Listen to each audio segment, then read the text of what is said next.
And a chance to etch their name in history. Kappa Alpha Theta solidified their dynasty last year, but Ski, Teeter, and Delta Gamma have other ideas for this year. That one day in April is finally here.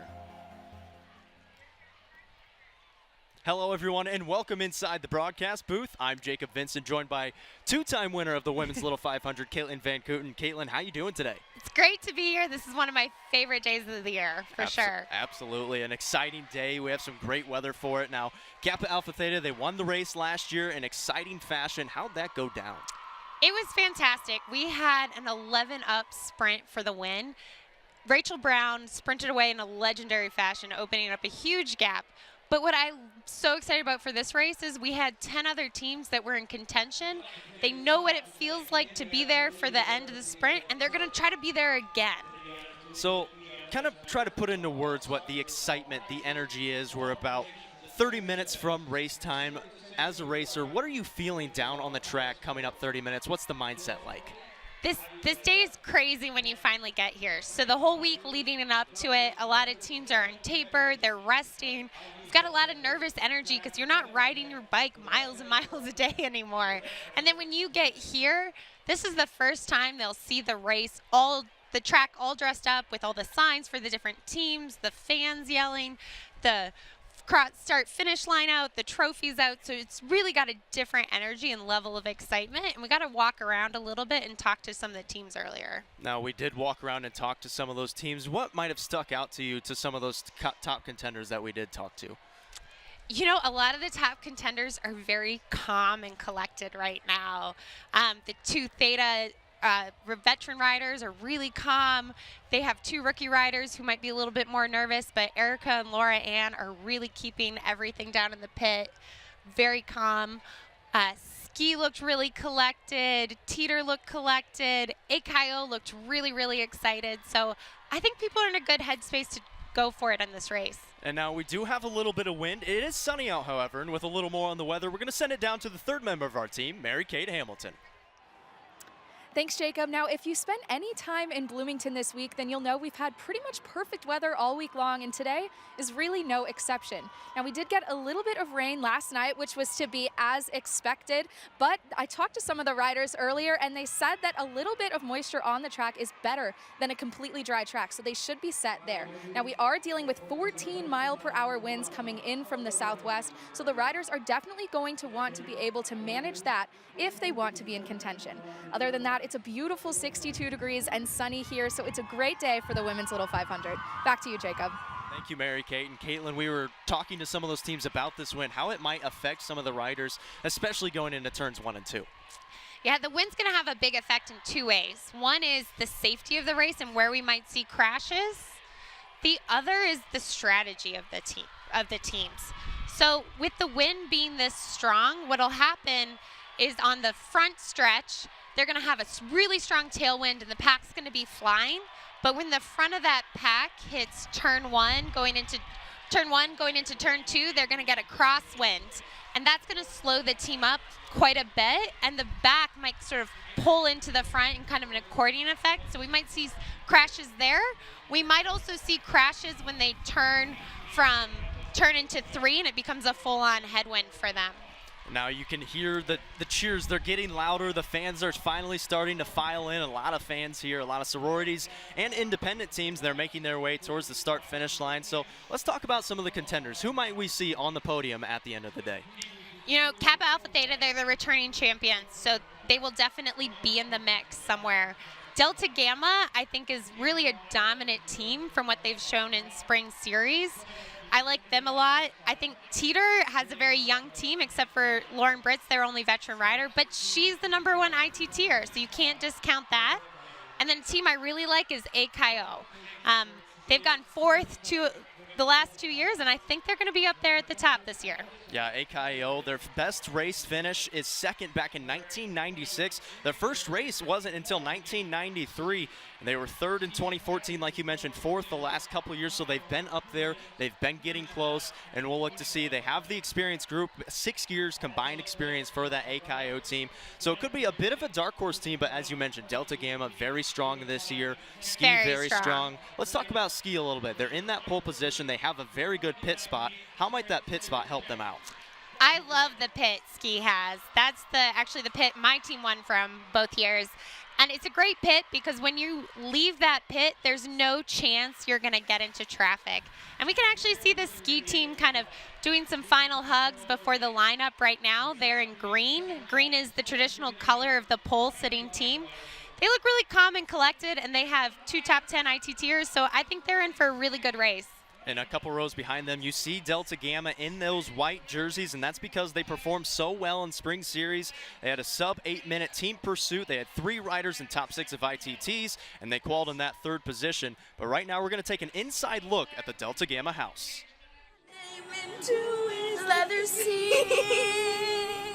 To say sisters Kristen and Lori Bignell are close would be an understatement. The pair grew up together, but they credit the Delta Gamma Little 500 bike team for making them the best of friends. Being on the bike team with Chrissy has definitely made us closer. We both now share this amazing bond and understanding of what the Little 500 means to us. We raced together my sophomore year and Chrissy's senior year. Delta Gamma sorority has a rich history at the Little 500. And these are just some of the Little 500 trophies. So we have 3rd place again, then here is 1st place, then 2nd place, 1st place, this is 1st place again, and then this is 3rd place, this one's 2nd place. Younger sister Lori Bignell is now a senior, and she says that the team is not quite the same without her sister by her side. Lori and Kristen have always been close, but being on the Delta Gamma bike team has made them the best of friends.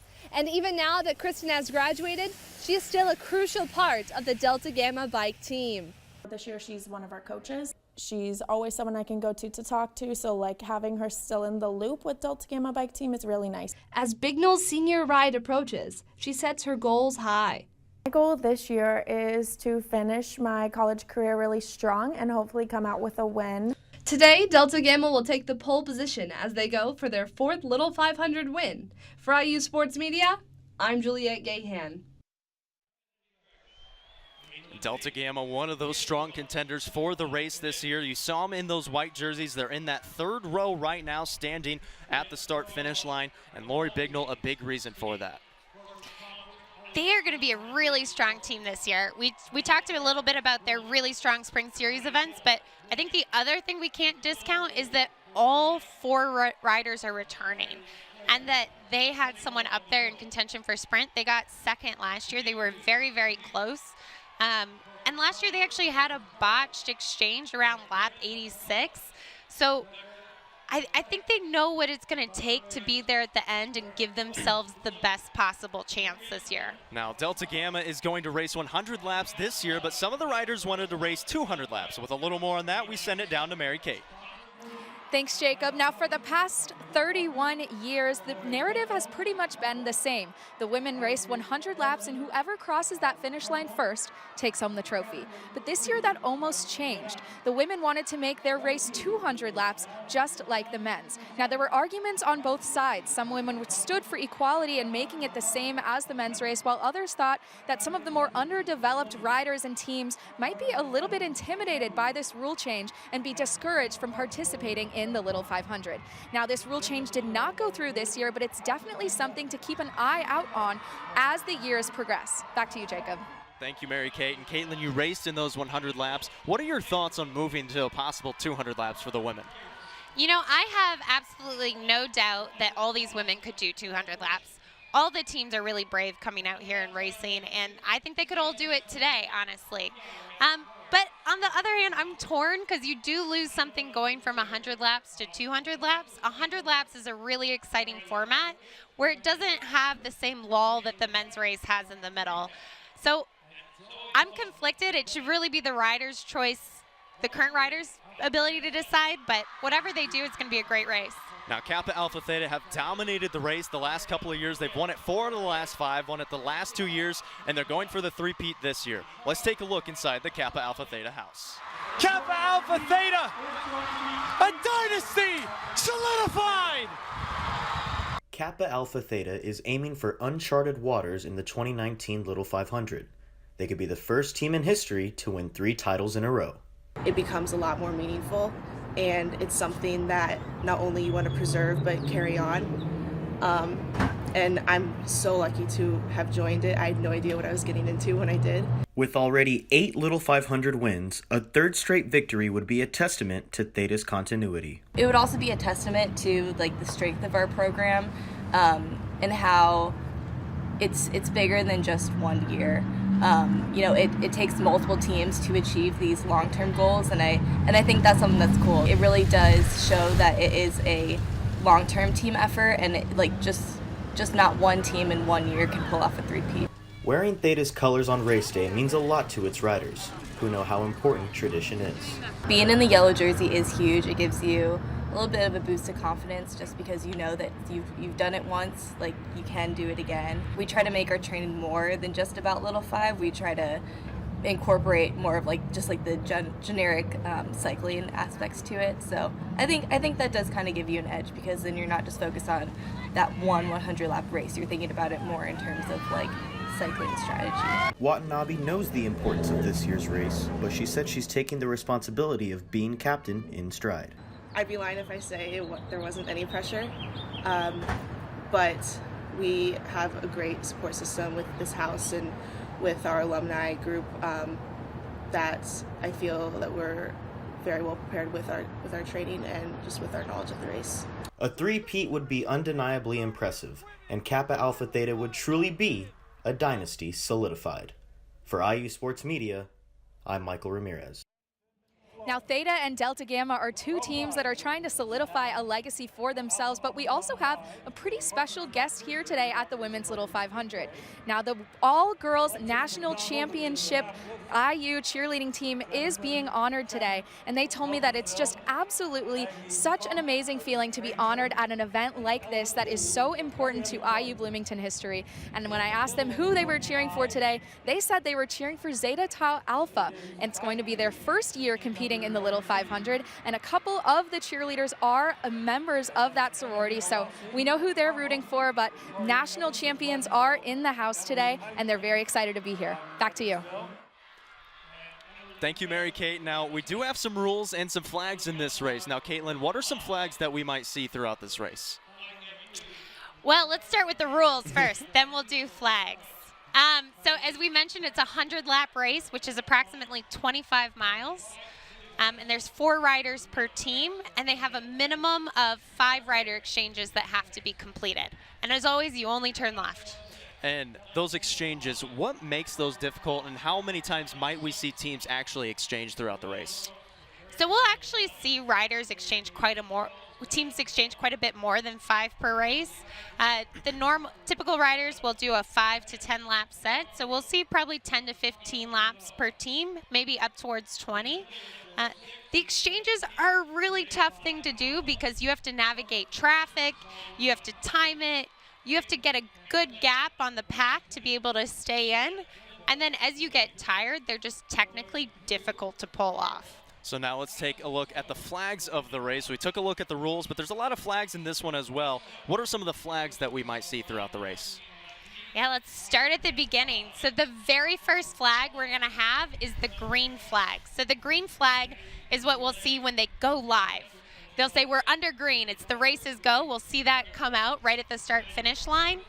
Then next, during the race, there's a few flags we might see. One is yellow. Yellow's going to come out if there's a crash, and for safety reasons, the judges want the field to slow down. So under yellow, every team has to maintain their position towards the leaders and where they were in the pack. Then at the end, there's 2 super exciting flags. White flag is when we have 1 lap left to go, and that's when everybody's heart just jumps out of their chest. It's the time to do it. And then the checkered flag is the final flag flown, and that means the team has won. Absolutely, and with a little more on the rules, let's take a look and see what the Riders Council had to say. Nearly everything involving the Little 500 race, the fingerprints of a student-run group are there. From being in charge of the teams to behind-the-scenes details within the race itself, the Riders Council is the brain trust in leadership. Our main responsibility is bringing in new teams, new riders, and then educating them on skills to have a safe race, have a successful race, but also be a competitive team. As president of the Riders Council, Xavier says the most hectic stretch for the group and its responsibilities is during Rookie Week.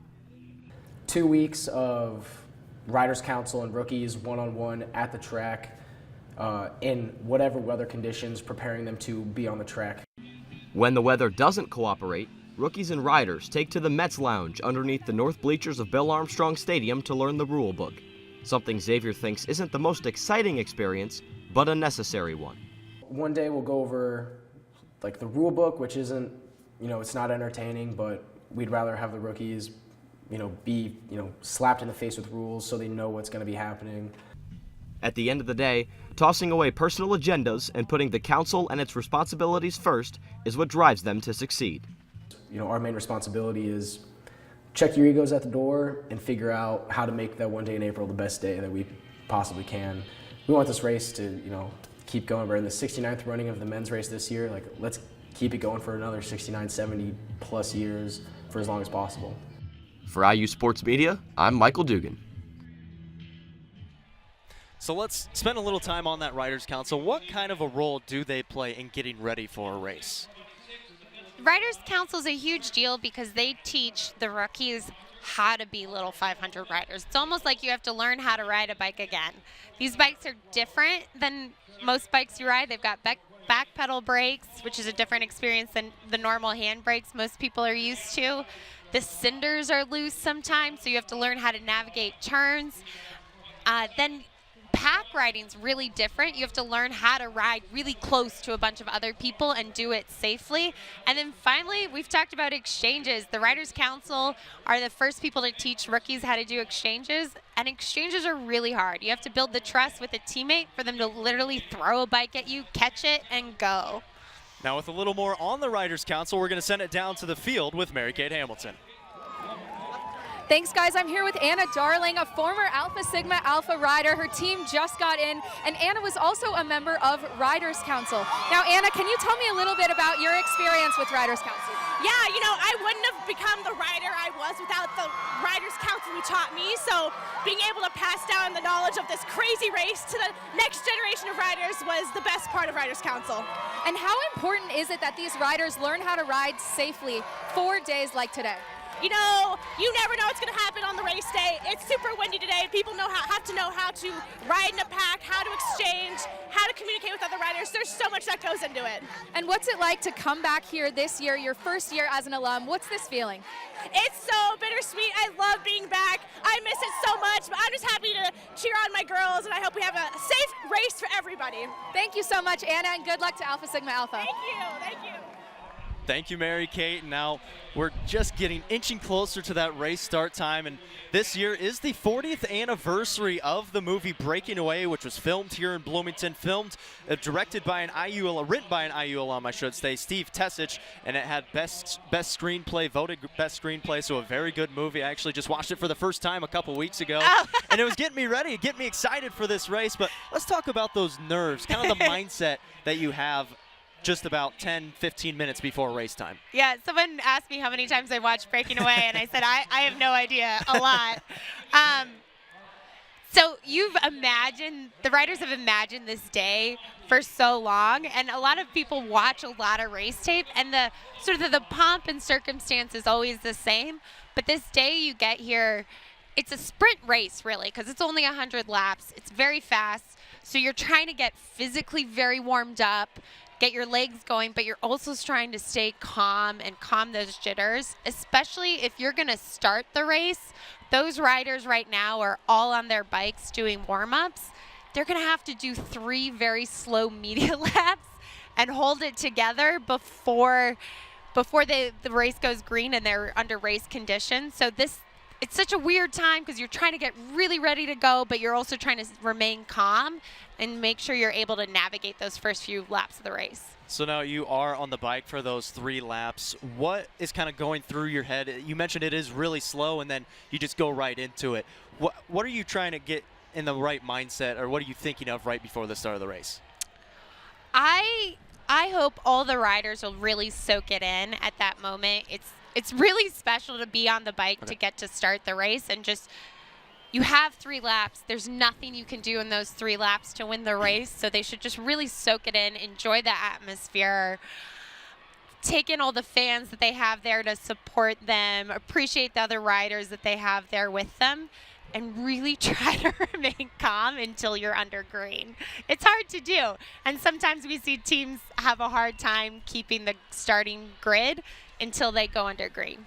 And right now we want to thank some of our sponsors that are making this race possible. Subaru, Royal, and Royal on the east side. We thank them for sponsoring this broadcast, sponsoring this race, being able to put it on. Such a great spectacle. They are starting to line up the bikes on the racetrack. We're getting ready. The invocation is about to come up. Some final thoughts before we get into the invocation and then the colors and anthem coming up. Yeah, absolutely. Let's talk about some other teams that might be in contention for the race this year. We talked a little bit about Teeter. They've got the top ITT rider in Lauren Britt. They have 3 rookies behind her, but sometimes rookies are great because they don't know what to be afraid of yet. Rookies can be a really brave team to ride with. And then we also talked about AKO. We actually caught up with them a little bit in the pit before the race, and that team is so excited and just ready to go. They got 4th 2 of the last years. They actually had a breakaway last year and were up a third a lap for quite a bit. I really hope we see them on the podium this year because they're all returning. They've put a lot into the race, and I think they have the energy to do it. Yeah, AKO, a really interesting one as well. And we did see that since with the wind being as it is, we won't have the skydivers coming down from that we usually do, the American flag coming through the air. So we'll be missing out on that one. But you wanted to talk about some of the dark horses of the race. Who are your dark horses? You know, there's lots of teams that First of all, last year, 11 teams on the lead lap. It's really hard to call it. There might be a lot of other teams that are up there. I think we have to talk about AGD. They have 2 really solid veterans, Alyssa Todd and Erin Adair, who are going to lead that team. They will be in the mix. I also think we talked with Courtney Bishop, the coach of Theta Phi. They have a standout rider in Caitlin Camplain. They could really be in the mix, and I think they're definitely a dark horse. Independent Council as well, I think, has shown some power in the spring series. And then we also have Melanzana. Yeah, Melanzana, an interesting story as well. They're qualified in that 32nd position because it was their 4th attempt in qualification, so they will be starting at the back of the pack, but they do have a very good team, a lot of good riders. They're not as experienced as past years. They only have 1 rider with 1 race under her belt, and Evie Patterson, but outside of that, they have 2 riders that were top 25 in ITTs, and Evie Patterson in the top 10 of that. So they do have a couple riders that can get the job done. What are going to be some difficulties for them starting in that 32nd position? So one difficulty we talked about, if you qual near the back, you have a later pick for pits. So top teams that qual in the front really get your prime choice of pits. So we saw Teeter pick the pit right after the start-finish line. Ski in the pole position picked my favorite pit, and I think their favorite pit. They've been there a number of years. We saw DG slot in right next to Ski so that that'll allow them to mark Ski throughout the race and use their burnouts. But Melanzana, they had a later pick, so they have a sort of middle of the backstretch, which will expose them to traffic. And you talked about AGD and the purple jerseys today. Erin Adair, one of their best riders. They have 2 riders with 2 races under their belt, Erin Adair and Alyssa Todd. So very good riders are AGD, and they'll be interesting to see, to watch out.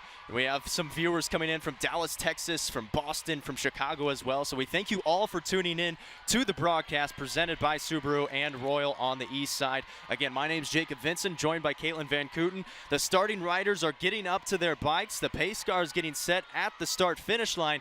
We're just about set to get going. Caitlin, how you feeling? I'm feeling nervous. I don't know. It's even, I was telling you earlier, this has been a decade since my first race, which is a weird thing to recognize. But you've seen it so many times. And even when you're kind of almost conditioned that you start, as the bikes get lined up, as you start hearing the same songs that are played every year, you start feeling those race feelings and your heart rate goes up. So I'm feeling it. I know the riders are feeling it. Well, we're just about ready for the invocation, so we're going to send it down there. For a moment of silence in honor of the late Jean Ann Ford, Steering Committee of 1969, and Judy Elliott, a longtime sponsor of the Little 500 with the Elliott Stone Company. Let us pause for a moment of silence.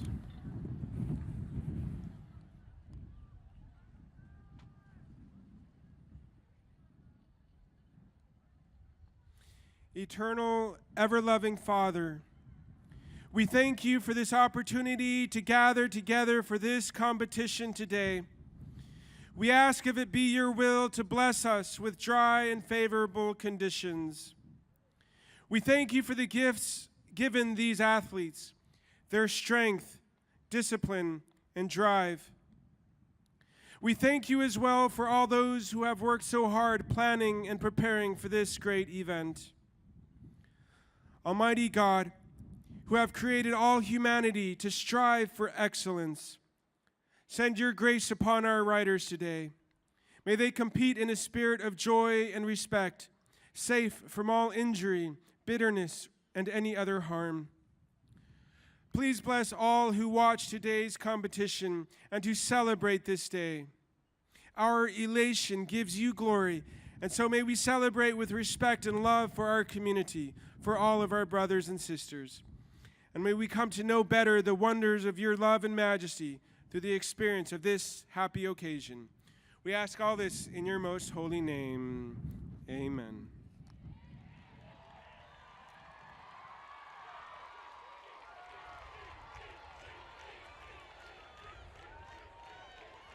Presenting our colors today, the Honor Guard from Indiana University's own ROTC program. IU's Honor Guard is a competitive drill and squad which consistently receives high marks in competition around our nation.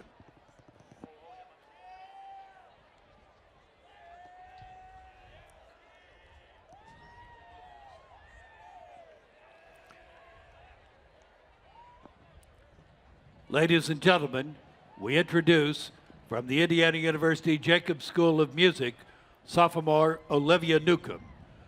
Please remove your caps, stand, and join Alivia Newcomb now as she presents our national anthem.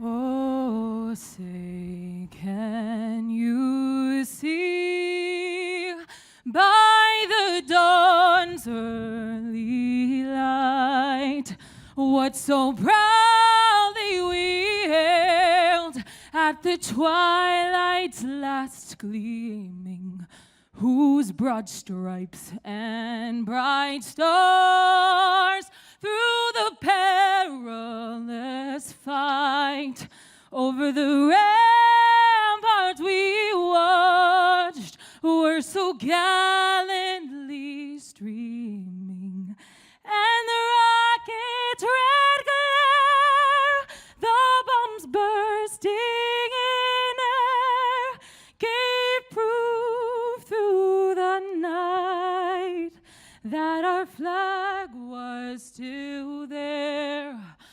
Oh, say does that star-spangled banner yet wave over the land of the free,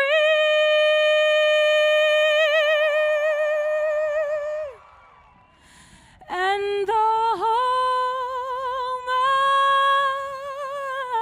of the brave.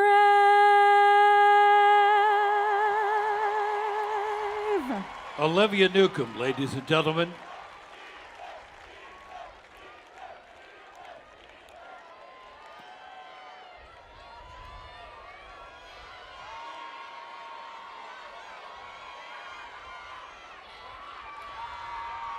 As the starting riders come to the start-finish line and we get ready for racing, we introduce Indiana University's men's a cappella group, Another Round, with a great tradition of Little 500, Back Home Again in Indiana.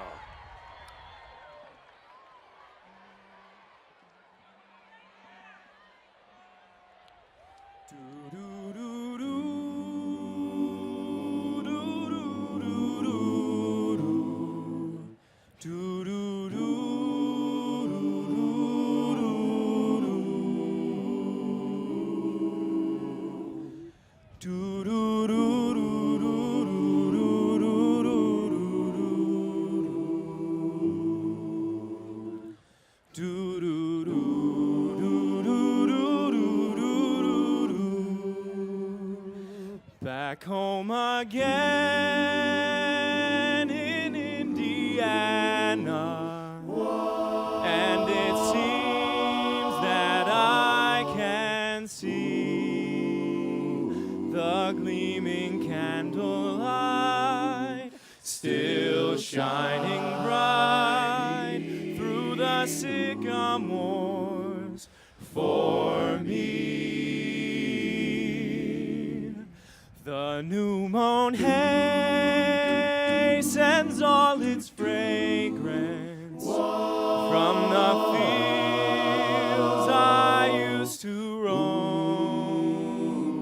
When I dream about the moonlight at the Wabash,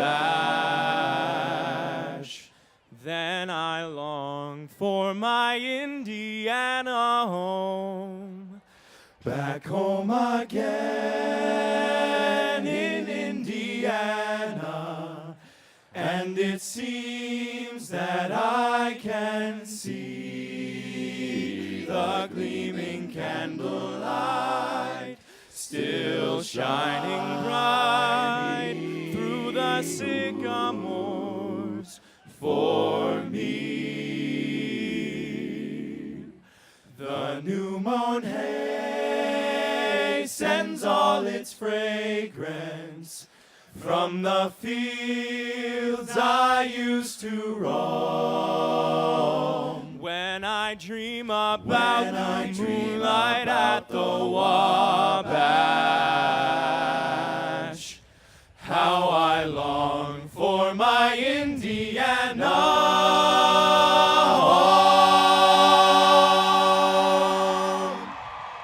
Another round.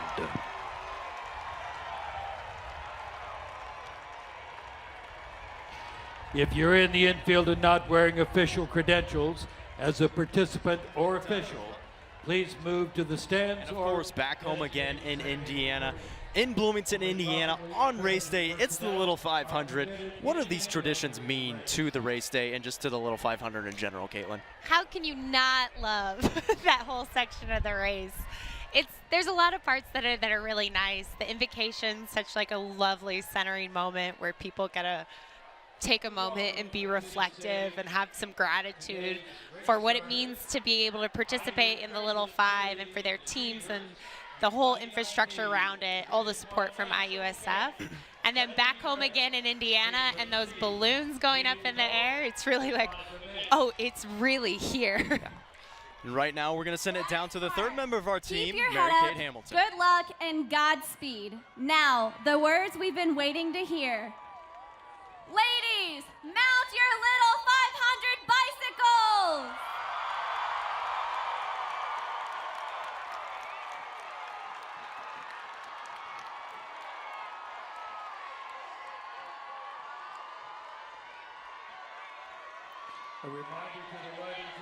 So the riders are on their bikes. The pace car is set to go, the Corvette pace car of the Indy 500, which will be later in May. And the riders are starting their warm-up laps around Bill Armstrong Stadium on that cinder track. You mentioned those cinder tattoos. Sometimes it can get up under your skin. It's not too comfortable, but these riders starting those 3 laps, their thoughts going into it, what are they? You know, we see a whole mix of emotions. Ivy Moore there in the pole has a big smile on her face. Some people are really serious these 3 laps. but hopefully everyone's taking a moment to enjoy it. They will go around 3 times before the race goes green. And during this time, they have to maintain this grid exactly. They will not break the grid until the race goes green. And we see at the start-finish flag, our flag bearers there all ready to do it. And before that happens, we're going to send it down to Mary-Kate Hamilton. Thanks, Jacob. Now, we've talked a lot about the teams at the top of the field, but I want to go all the way down to 32nd with Melanzana. Now, Melanzana was qualified in the last place position, but it wasn't a representation of their time. They qualified on their 4th attempt, which if there was a full field of 33 teams vying for a spot in the Little 500, then they would not have been able to be in the race, but they are today. And so while they're at a disadvantage, they're definitely still going to be a team to watch out for. Back to you guys.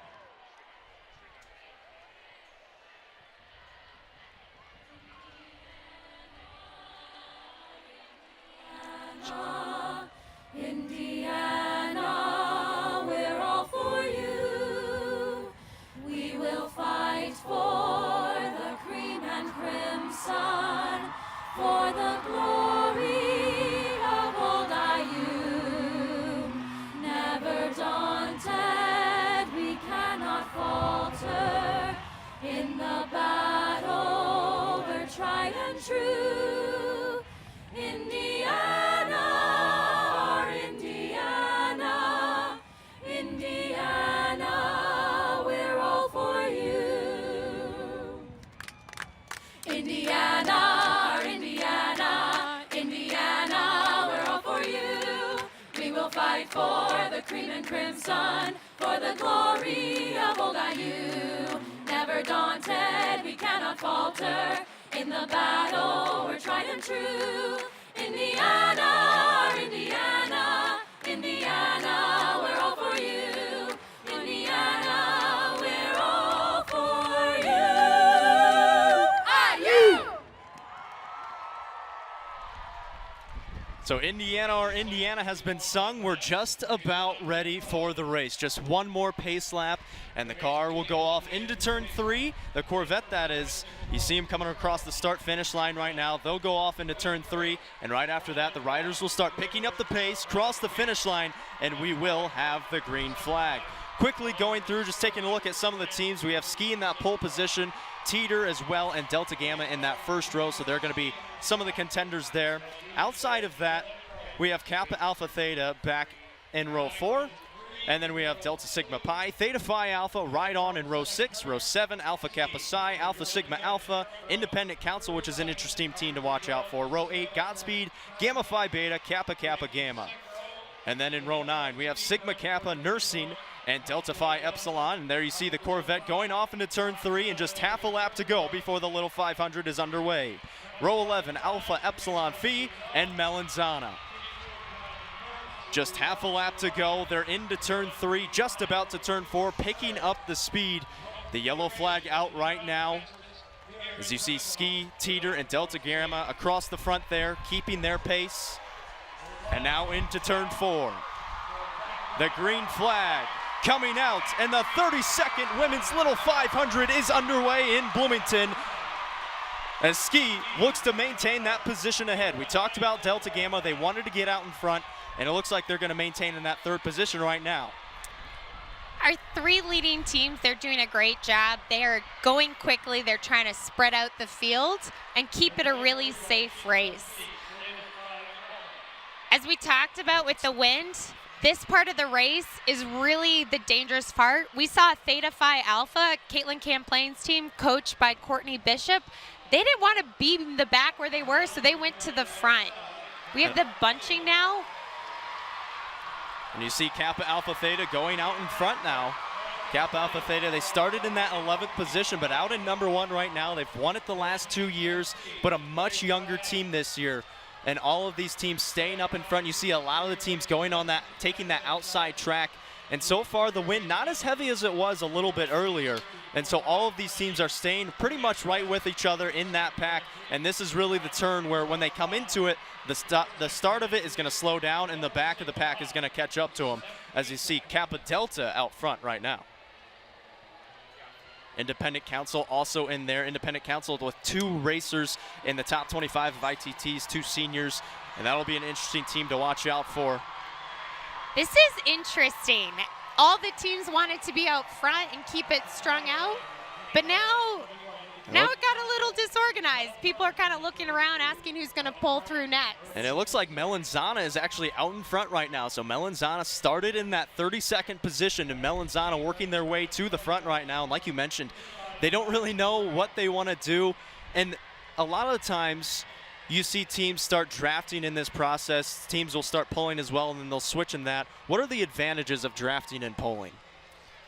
If you're drafting, you can use up to, I think, 20% less energy than if you're pulling into the wind. So you have to work less hard to maintain the same speed.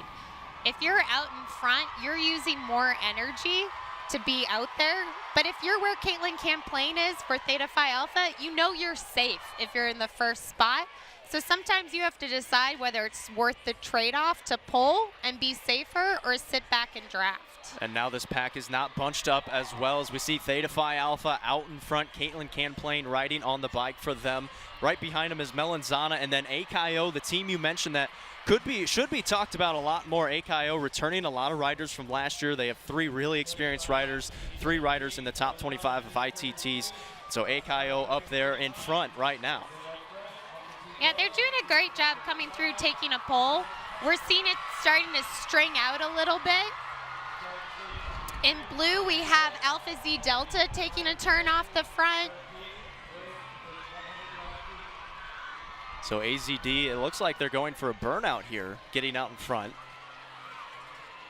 And you see her there, she just kind of laughing it off, not realizing how far ahead she was, so she's probably going to actually slow down a little bit. And we saw this in the race a little bit last year where teams would get out in front and not realize that they were there, and they'd have to actually slow down and wait for the pack to catch up to them. It does happen, especially if it's your first race or just that first time on the lap during a new race. You get a little excited, and sometimes it's hard to contain the energy. But Little 5 is really about knowing when you want to be using your energy and going all out, and when you want to conserve it. And it looks like Alpha Sigma Alpha might be going for a burn here. You see them way out in front. That's the team Alpha Sigma Alpha right there, and they are going to go for an exchange right here. And they're going to try to get out in front and stay with that lead pack. A pretty clean exchange. Ooh, that was a good exchange, but the pack was going so wide at that time because things had slowed down. You saw traffic had to split on either side of her. I don't think they did anything wrong with their exchange, but the pack was just unusually wide and boxy at this time. So we see Melanzana up front as well as AZD and Ski as well. And in the first few laps of the race, we've gone through 6 laps so far. What are you thinking about trying to stay with that lead pack throughout the first 10, 20 laps? As we see one rider fall on the outside of the track there. It looks like we had Alpha Sigma Alpha take a fall. That would have been the new rider who just got in. It does not look like we're going to go under a yellow flag because it was just one rider. It was probably just some loose cinders she hit. And here's another look at it. Yeah, she was behind the pack and just looked like got caught up. Couldn't quite tell what happened. She may have rubbed wheels a little bit, but she did absolutely the right thing, getting up and jumping on her bike to bring it back to the pit. But right now we're going to send it down to Mary Kate Hamilton. We're going to stay on here, and we're going to look at the broadcast for a little bit. Right out in front, we see Kappa Alpha Theta still, and Theta, we mentioned how a much younger team. They only have 2 riders who rode in the race last year with Erika Arakawa and Laura Ann Watanabe. They do have 2 new rookies, but their veterans are so calm. I'm not worried about those rookies because they have such great leadership in the pit. They actually told us they call Laura Ann, they call her Law, which are her initials, but they also said it's a little bit because she lays down the law as the captain. So it's a team with great tradition and great leadership. So even they're a little bit younger than they were the previous year, they know how to ride this race, and these rookies are going to be well prepared. And right now we're going to send it down to Mary Kate Hamilton. Thanks, guys. I'm here with Theta alum Liz Brodall and her daughter, June. How are you guys feeling today? We're having an awesome time. It's just so wonderful to be back here with so many alumni and to really reflect on something that had such a big part of my life, and now to share it with my family is just incredible. What was your favorite memory from being in the Little 500? I think it's the camaraderie with other women, the ability to tackle challenges, form friendships not only on your team but other teams, and now to come back and cheer the team on is just, it's amazing. Now Theta got out ahead on that first lap. What do you think about that? I think they're strong, they're confident in their abilities, they train really hard. With hard work comes a lot of confidence, and so I believe in them and their abilities, and it's really, really fun to watch and support them. All right, well, thank you so much. It's always great to see some alumni, and thank you, June, too. Say, go Theta! Thank you. Back to you guys. Thank you, Mary Kate. And as we take a look at the lead pack right now, there's about 20 bikes on that lead pack, and we see Theta Phi Alpha near the top of that one. We were talking to Courtney Bishop a little earlier before the race, and he was talking about how Theta Phi Alpha, they're in the second year of their 2-year plan right now, so they're expecting a high finish in this race.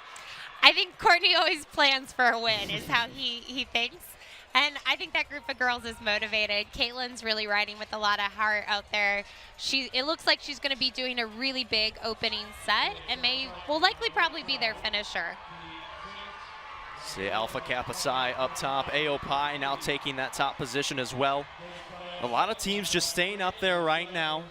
Delta Gamma you see staying back in the pack a little bit, just drafting along with Ski as well as Kappa Alpha Theta. And you see the nursing team going out for a burn right here. They're going to go for an exchange. They're going to have to stay on that outside and try not to catch anybody, and they do a good job of it, but they're going to have to catch back up to that lead pack. This is the lead pack coming into turn 4 now.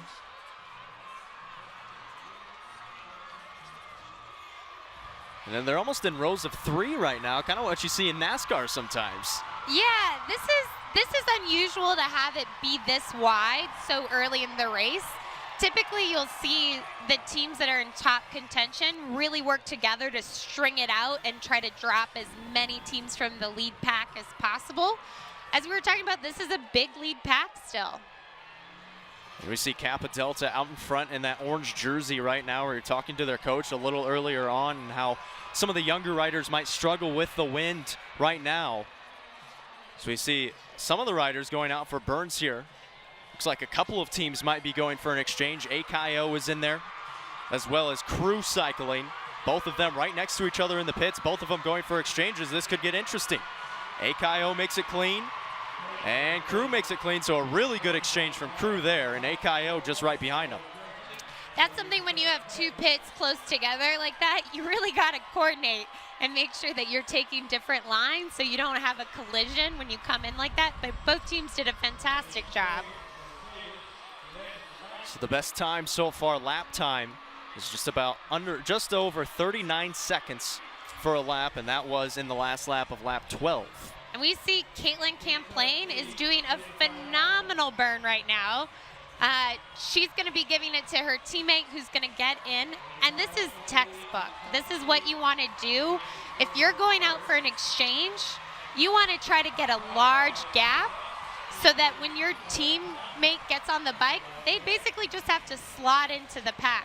She's so far ahead in her burn, she's not even on her screen right now. And a phenomenal exchange there from Theta Phi Alpha. Caitlin Camplain getting out in front, and Theta Phi Alpha is going to stay right up there with the lead pack. You see him out in front right there as their second rider out in front of AKO right behind them. Delta Gamma behind them, as well as Ski. So the teams that we thought were going to be at the top at the end of the race, they're at the top right now, and they're doing a pretty good job of conserving their energy. We saw AKO, once Caitlin Camplain ran out and head in front with Theta Phi Alpha, AKO kind of was trying to catch up a little bit and trying to put some pace on this lead lap, and now you see this pack starting to spread out a little bit. So we have a couple of other teams going for burns, for exchanges. It looks like Melanzana is one of those. And Melanzana not in a great pit position this year, as they did qual 32nd. They get a clean exchange there. She's on the bike, and she's going to have to do a little bit to get right back up to the top of the pack. Yeah, that was a slightly slower exchange. You saw the bike came almost to a stop. Ideally, when you're doing an exchange, you want the bike to not lose momentum. But that's something they're going to learn with experience and time. Now when we look at the race, we can see that they're strung out. They're closer to single file. They're doubled up in a closer couple places. But it's really starting to pick up, and I think that's with the energy of so many teams starting to exchange. You start seeing people sort of chase a burnout every now and again without even meaning to sometimes. So we've gone through 16 laps. Are you surprised that there hasn't been any wrecks yet with the wind the way it is? I am a little bit surprised, but that's fantastic. I think that speaks to how well this group of rookies was trained by Riders Council, how much their veteran teammates helped them learn how to ride in packs, and how the women's race continues to develop. The women did a great job navigating this safely. So Delta Gamma goes for their exchange, and AGD went for an exchange a lap ago, and I believe it was Erin Adair on the bike, and it looked like she got right off the bike and sat down. She was giving it her all on that exchange, trying to get out in front for AGD, but AGD still in the middle of the pack there, right behind Independent Council. You have Akayo up top, and it looks like Ski might be going out for a burn here, trying to get out in front into turn 3. Coming around into turn 4. Ski in that last pit position. And it doesn't look like they have any riders out there right now, so she might just be going for a whole lap burn right now. I think you're right. You know what? GG got word of that, and they are not having it. They are sticking on to Ski. This is going to be interesting. There's going to be some teams that were able to stick with the lead pack, but with Ski making a move like this, it's going to skinny out the top pack quite a bit. And again, we thank you all for tuning in to this broadcast presented by Subaru and Royal on the east side here in Bloomington, Indiana, the 32nd running of the Women's Little 500. We have viewers from all over the world, viewers in London, viewers in Maui. We thank you all for tuning in. I believe we have Katla Schroeder. She's a sophomore, and her form looks fantastic. She's got a straight back. She's low on her bike. She's not bouncing at all. This is someone who's done a lot of rollers, a lot of riding on the road, and she looks like she is ready to time trial for quite a bit. And it looks like Ivy Moore might be getting ready for an exchange coming up here, as Kata Schroeder has been going for about a 3-lap burn right here, just spacing themselves out in front of that lead pack. Delta Gamma in between Kata Schroeder and the Ski team, and then Akayo, who's leading the rest of the pack into turn 3 right now as we take a look at Kata Schroeder and Ski coming right across the start-finish line right now. And they are going to go for an exchange. And it's going to be Ivy Moore on the bike now. A slow exchange there. She couldn't quite grab the bike, but they're so far ahead that it's going to be all right. Delta Gamma also going for an exchange, and a really good exchange that time. Wow. We actually saw the Delta Gamma rider who came off the bike. She actually did a full roll tumble. You know, this is a really bold, brave move that Ski's throwing down. They know they have a lot of power. This is a team that trains a lot on the road. So they don't want to sit in a pack and wait for the end. They want to try to use their power to separate the pack and give themselves the best chance to win. They have maybe half a straightaway to Delta Gamma. So Ski and Delta Gamma out in front by quite a bit.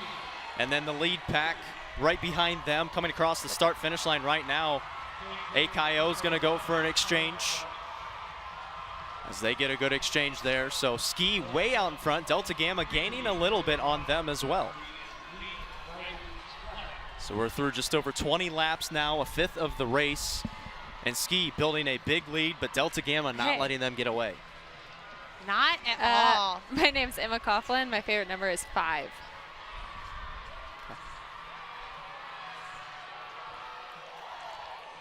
So Ski and Delta Gamma still out in front, and they just keep on building their lead. Delta Gamma not letting them get too far ahead as Ski into turn 2 right now.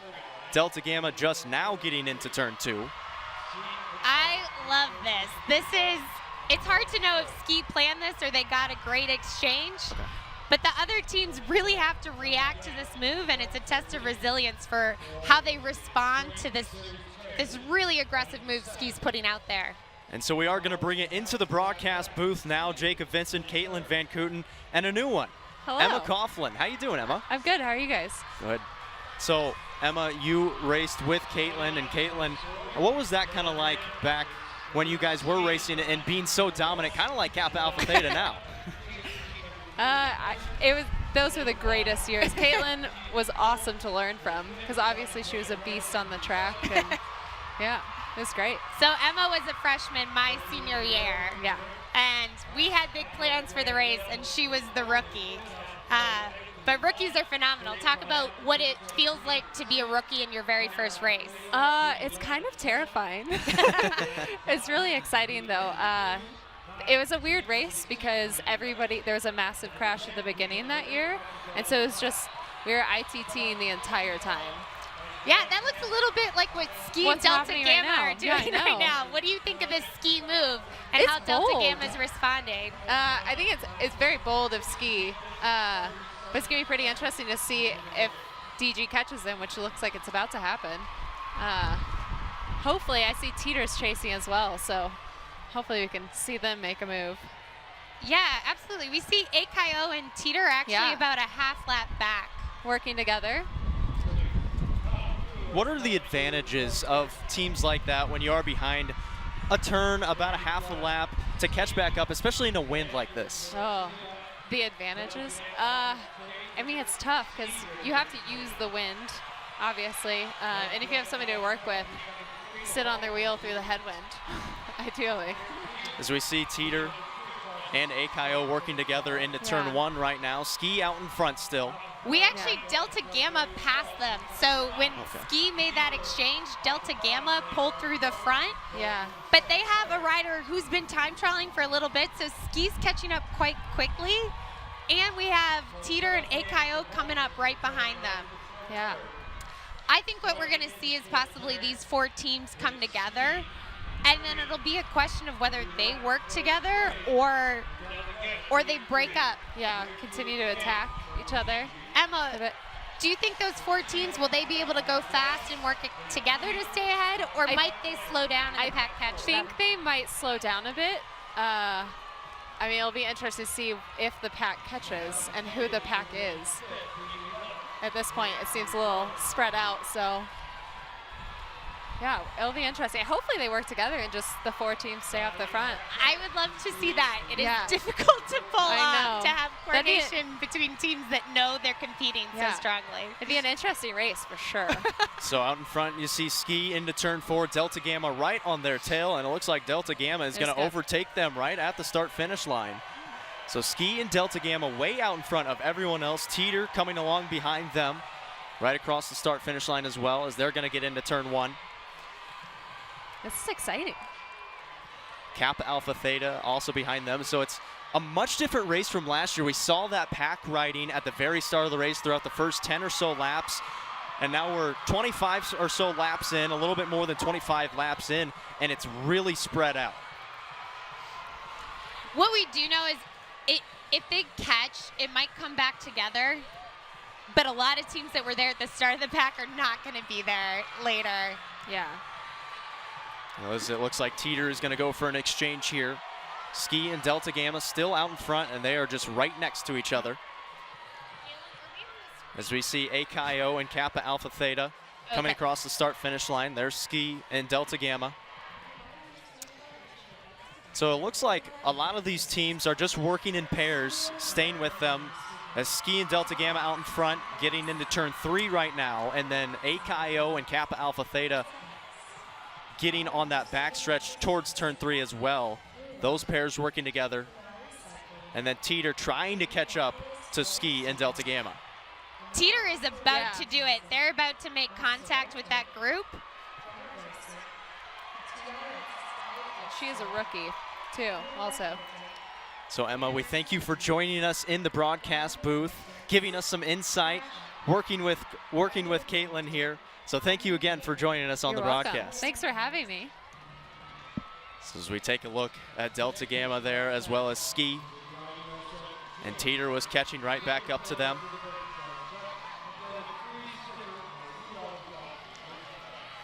These riders are going all out, but they really look pretty calm and collected up there still. You can tell their form's really good.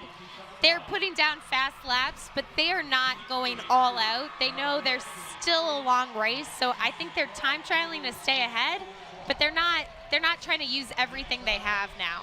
And we saw Teeter made contact with Ski and Delta Gamma there. So Delta Gamma, Ski, Teeter, and AKO, as well as Kappa Alpha Theta up there. Theta Phi Alpha right behind them in 6th place. And those are really the 6 teams that are working on that lead lap right now.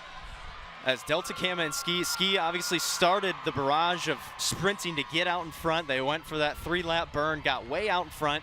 Delta Gamma followed them, and AKO kind of sat back, stayed with the rest of the pack. And now there's a group of riders, about 6 riders on that lead pack with Ski, Teeter, and Delta Gamma. Yeah, we're seeing that lead team. They have to navigate a bit of lap traffic at this point. So that'll slow them down a little bit and possibly give AKO and Kappa Alpha Theta a chance to catch back up. And what are the other teams going to have to do that aren't in that group of 6 or 7 bikes, maybe back in the Alpha Sigma Alpha or the Alpha Kappa size of the race? What are they going to have to do to try to catch back up to that lead pack? So if you want to try to get back on that lead pack, you're going to have to time trial to get back up there, and ideally you want to find another team of similar ability to work with, but sometimes that's hard when everything is so spread out. We don't have it on screen, but we had a large crash right after the start-finish line. And it looks like crew, and the yellow flag will come out, so a yellow flag out. There's a caution on the track. Sorry, it was CSF Cycling we had. CSF. We had 2 riders that narrowly avoided the crash themselves, but did a great job there navigating. Yeah, it was Zoe Zolman on the bike for CSF. You see Ski trying to slow everyone down as it is under a caution. We're at a yellow flag, and so everyone has to maintain their position. They cannot pass anybody. They can't go faster, can't go slower. We're going to try. Yeah, you see it right there. Looked like Teeter was in there. Oh, Teeter and Delta Gamma went down in another crash. And now we're back on the green flag, so racers can get back out there. Ski going out in front. And Delta Gamma, they're going to try to catch back up. Teeter is a little bit behind them. Ski has a great opportunity here to try to open up their gap even larger. They would have to commit to doing full-out ITTs for the rest of the race to try to get a full lap up. But regardless, whatever they do, I think they're making the right move to try to put their power out front and use it to their advantage. So Ski out in front right now, AOPI right behind them as well as AGD. Now Ski's going to go out for an exchange right here, and they're going to put on their #1 rider in Emily Carrico. So Emily Carrico, an ITT time of 2:44 and change, a top 25 ITT time. And Ski, an interesting team because all 4 of their riders are in the top 25 of ITTs, but they actually had a rookie rider that is not riding in today's race, and Rachel Kalpfel. She had the 5th fastest ITT time this year. Yeah, sometimes speed is fantastic and power, but it's really hard to balance that against having race day experience.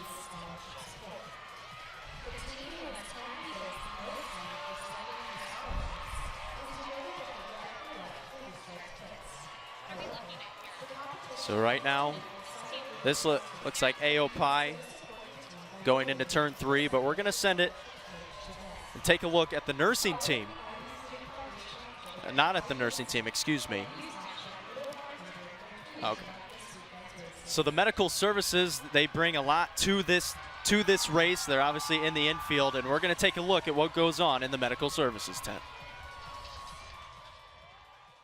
The most serious injuries do not come to the medical tent. The paramedics get them right onto backboards and C-collars and take them by a motorized cart, and an ambulance meets them in the driveway and they go straight to the emergency department. So unfortunately, we have never had anything life and death. There have been some serious head injuries with brain injuries. But years ago, there was an elderly judge who stepped down on the track at the wrong moment and got a skull fracture. He was seriously injured. So those things do happen. We've had people have facial abrasions that then take out some teeth and are scarring, and they're going to need plastic surgery. So, there are serious things. The most common is road rash, the abrasions that are horribly dirty. I walk across the track and look at that black cinder track and think, ooh, they're going to be going 25 and 30 miles an hour when they hit that. Now, I caught up with Nancy Macklin yesterday, and although that name might not sound familiar to you viewers out there, she is a huge part of the Little 500 race. She has been the head coordinator for the med tent that's right behind me here for over 40 years, and it's going to be her last year, and she's retiring. When I asked her what her favorite memories are from the Little 500, she said that her favorite memories are the races that are relatively safe, and she can sit back and enjoy as a spectator. Now, we've already seen a couple of crashes here today, but the med tent is there for those riders to return to the med tent for minor abrasions and things like that. But like Nancy said, if it's a very serious injury, then those services are going to be taken care of elsewhere. Now back to you, Jacob. Thank you, Mary Kate. And we have about 6 teams on the lead lap right now as Teeter's going in for an exchange in their pit. As we take a look at Ski and Independent Council, as well as AZD right behind them. On the 38th lap here of the 32nd running of the women's Little 500. Ski is throwing down the move here, and this is a battle of powerhouses where it's just power against power. None of the top teams are together, so they're all on their own in terms of power. We actually saw Ski lap Theta Phi Alpha. They just came in for another exchange, and they're going to keep this going. Delta Gamma is now about a quarter lap back from them. AKO is about a half lap to third a lap back, and then Teeter's right behind AKO. Actually, Teeter and AKO might be able to meet up soon, and then we've got Theta is a half lap back exactly at this point. So Ski out in front right now on the 39th lap, and they are putting the beat down on the rest of the teams right now, just out in front of everyone. Delta Gamma, the closest team to them. Ski's in turn 4. Just about at the start-finish line, and Delta Gamma is just now into turn 4. Yeah, we see Schroeder back on the bike. This woman has fantastic form. I think she is a long-form time trialer. This is her specialty. So she's really going to put a hurt on the other teams. If she can do more laps than the other teams, fewer exchanges means they're going to be able to go faster, because every time you do an exchange, it slows you down. Yeah, we talked to Kata Schroeder and Nicole LaRue from that Ski team in our pre-race interviews, and they both seemed very confident, both of them with a year under their belt, and both of them, the 3 and 4 riders. Kata Schroeder, a time of 2:46 and change in ITTs. As I mentioned, all 4 of Ski's riders in top 25, so they have a very strong team, and they can stay out in front. We really thought Delta Gamma was going to do something like what Ski is doing right now with the riders that they have in Audrey Moreland, Lori Bignell, and Hannah Copens. Hannah Copens, the second best ITT time, right behind Lauren Britt of Teeter. Yeah, it's definitely not over for Delta Gamma. And if they're able to rally and catch up to Ski, this will actually end up being a really good thing for Delta Gamma, because they will be much clearer for the sprint and have a better chance to win with a smaller pack. But this is one of the things where it gets interesting, trying to use spring series events to tell who's going to be up there in race day. So we know Delta Gamma had a much better performance with 4-lap ITTs, but we're seeing Ski do longer than 4-lap sets, which is a big advantage when you cut out exchanges. As we see Delta Gamma and AKO working together, they're coming across the start-finish line. You take a look at Ski there.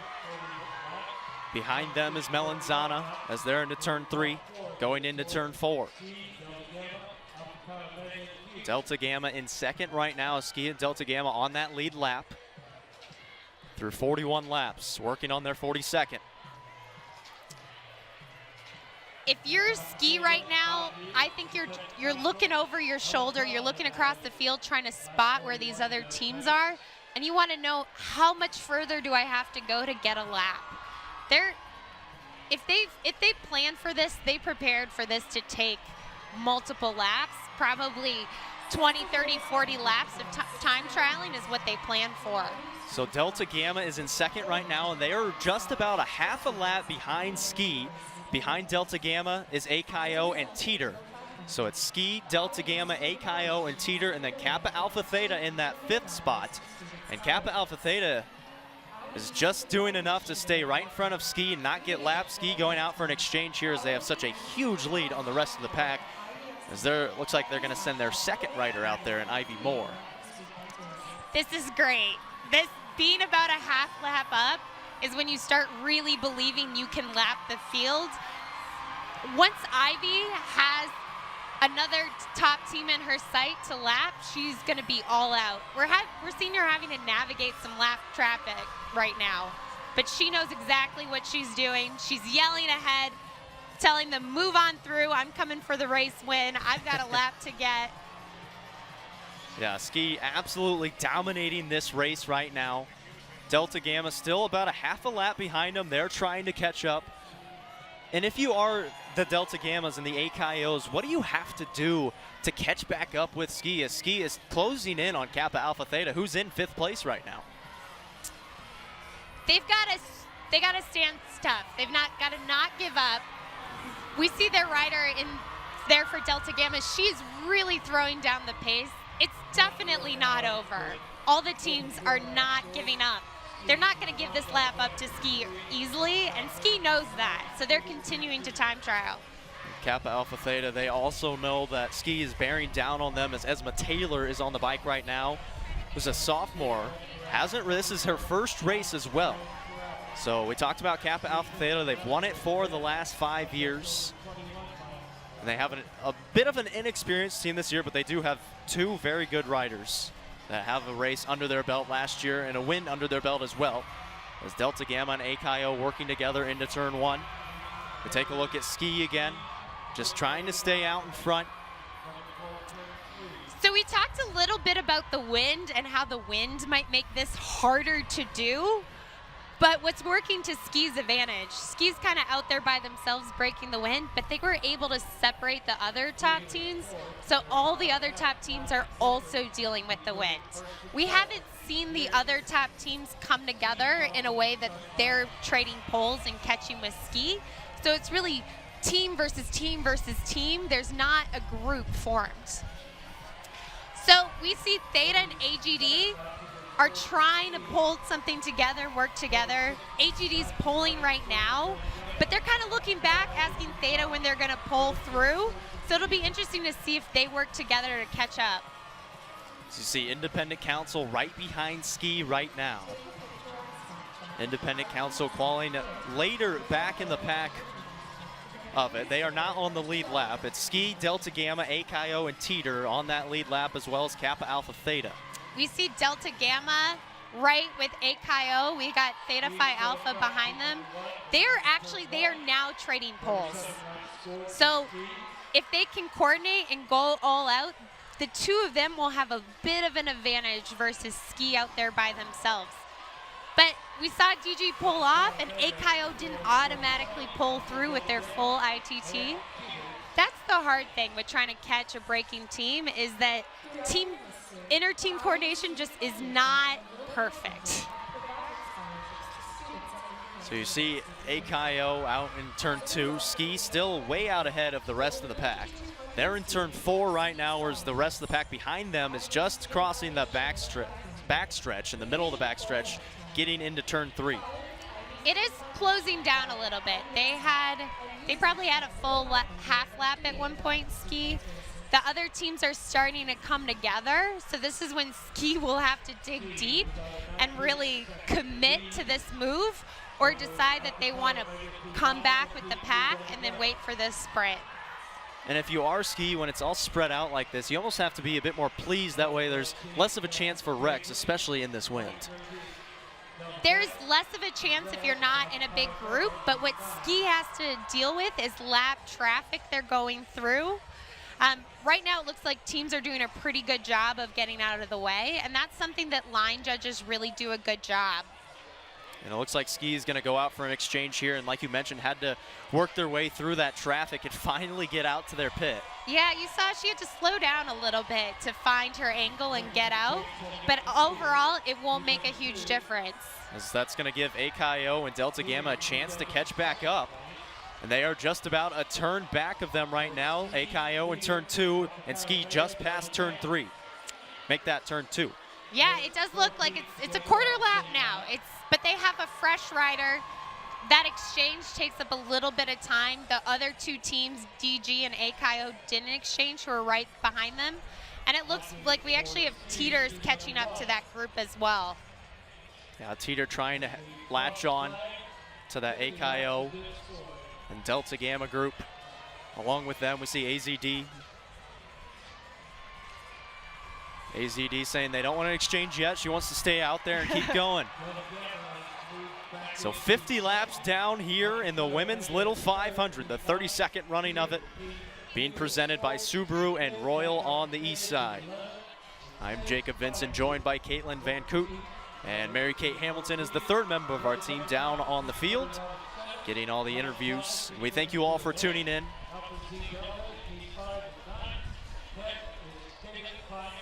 So Ski out in front right now, crossing the start-finish line. They're done with 51 laps.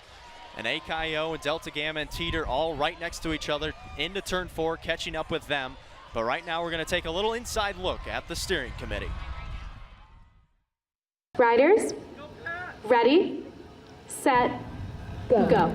All of those students you see are members of the Indiana University Student Foundation Steering Committee, a group of students who pull the strings of the day-to-day operations of the Little 500. It's really hard to communicate to your family and friends and professors and people you meet on campus about why you'd want to be a part of the Little 500 and put on instead of just being a part of race week events. I joined IUSF as a sophomore, and I was kind of just looking for more ways to get involved on campus. I feel like my experience of IU was just going to class, going home, hanging out with some friends, and that was it. I was looking for something more. On the surface, this is just a bike race, but when you dive a little deeper, you find steering committee, and each member is part of a subcommittee with a different task. This semester, I'm on L5C2, the Little 500 Cycling Committee.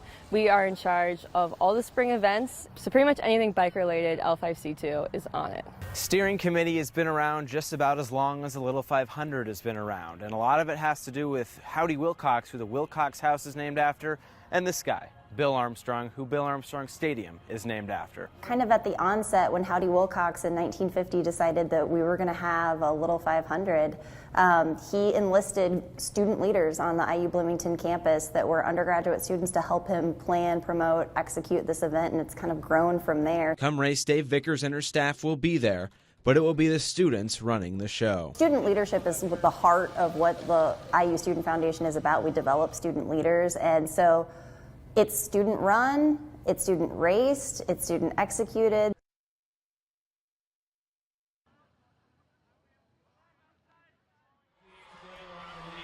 So we're back here on the race. Ski still out in front, and they're out in front by quite a bit into turn 4. Still with a little group behind them, but none of them other than Ski are on that lead lap. As Delta Gamma, AKO, and Teeter still trying to catch up to them. Delta Gamma and Teeter working together. AKO trying to catch back up to those two. Yeah, the chase pack's a little bit more organized now. So we have Delta Gamma, Teeter, Theta Phi Alpha, and AKO are all in the same pack. And it's going to be a question of how well they work together. So Ski, it's been oscillating between half lap to third lap. They haven't been really able to break that half lap barrier to that group. However, Theta, Kappa Alpha Theta, is a little bit, they're back. They're off the chase group, and they're isolated by themselves. So we might see Ski coming up on Theta eventually. Yeah, Theta has been being chased by Ski this whole time. Ski had them in their sights for a little bit, but Theta getting a really good lap right here. Staying out in front, not letting Ski catch up to them. As Ski working on their 56th lap right now. It looks like Delta Gamma is going to go for an exchange. They're going to break off from that group with Teeter and AKO. That's going to slow them up a little bit. Yeah, that chase team that was being led by Delta Gamma, it's consistent at a half lap. So the teams are together, but they're not really coordinating to full out chase.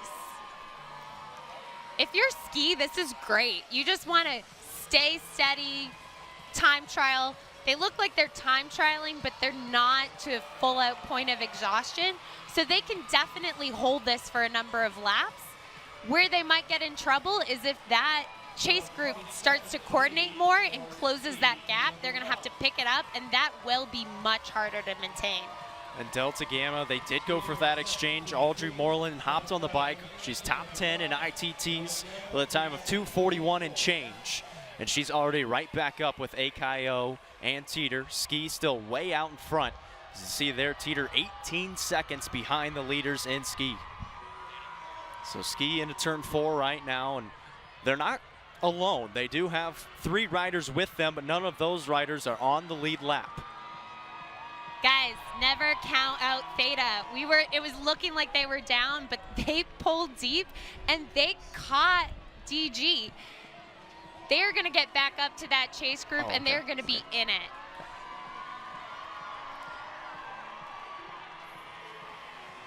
Okay. Right now, we're going to send it down to Mary-Kate Hamilton with some mechanics.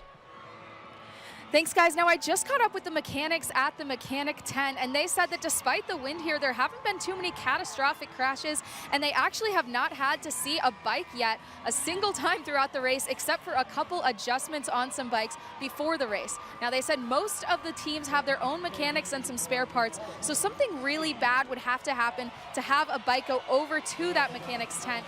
But so far, so good, and right now the wind doesn't seem to be too worrisome for most of the teams out there, despite a couple of minor inconveniences. So thank you, Mary-Kate, for that one. And a clean race so far leads to no bikes being turned in at the mechanics, and that is a good thing, especially for Ski, who's still out in front right now. They went for an exchange there and had a really clean one.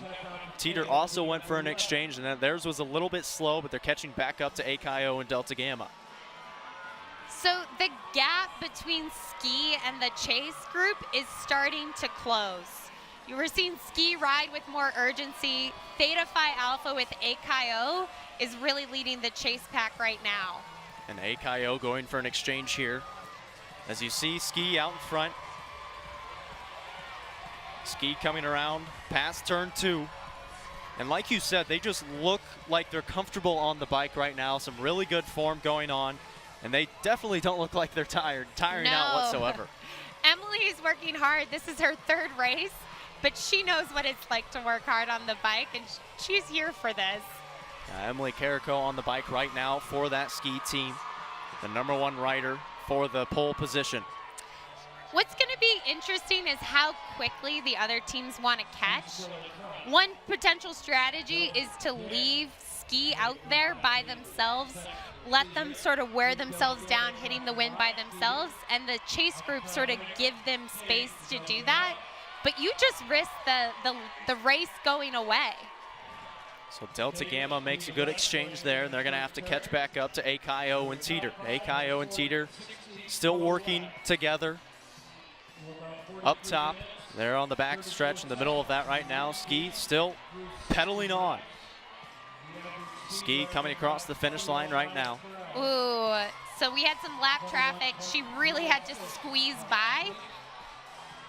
But she's undeterred. She's going around that turn quick. Now she is out in front, that being Emily Carrico. And Ski, they were with a couple of other riders before, being able to draft a little bit and conserve a little bit of energy, but now you just see Ski and Independent Council right next to each other. And Independent Council few laps behind Ski. And Ski is working on their 62nd lap right now. Independent Council working on their 56th. So a 15-second lead for Ski over Teeter, Delta Gamma, and AKO as they're just now getting into turn 4. It looks like Theta Phi Alpha dropped from that lead chase group a little bit. So it looks like Theta they have crashed, and the caution is out. So they're gonna have to bring a new bike out for them. It looked like it happened in turn 2, and Theta's gonna get back on the bike. So they had to switch bikes out in turn 2, and they're back on the bike now, and they're back on the race. So still a yellow flag, maintaining their position. They're gonna wait a little bit more to bring that green flag back out. Thankfully, it looks like everyone's okay. She's sitting up at least, which is wonderful. She's definitely hurt, but we're glad she's okay.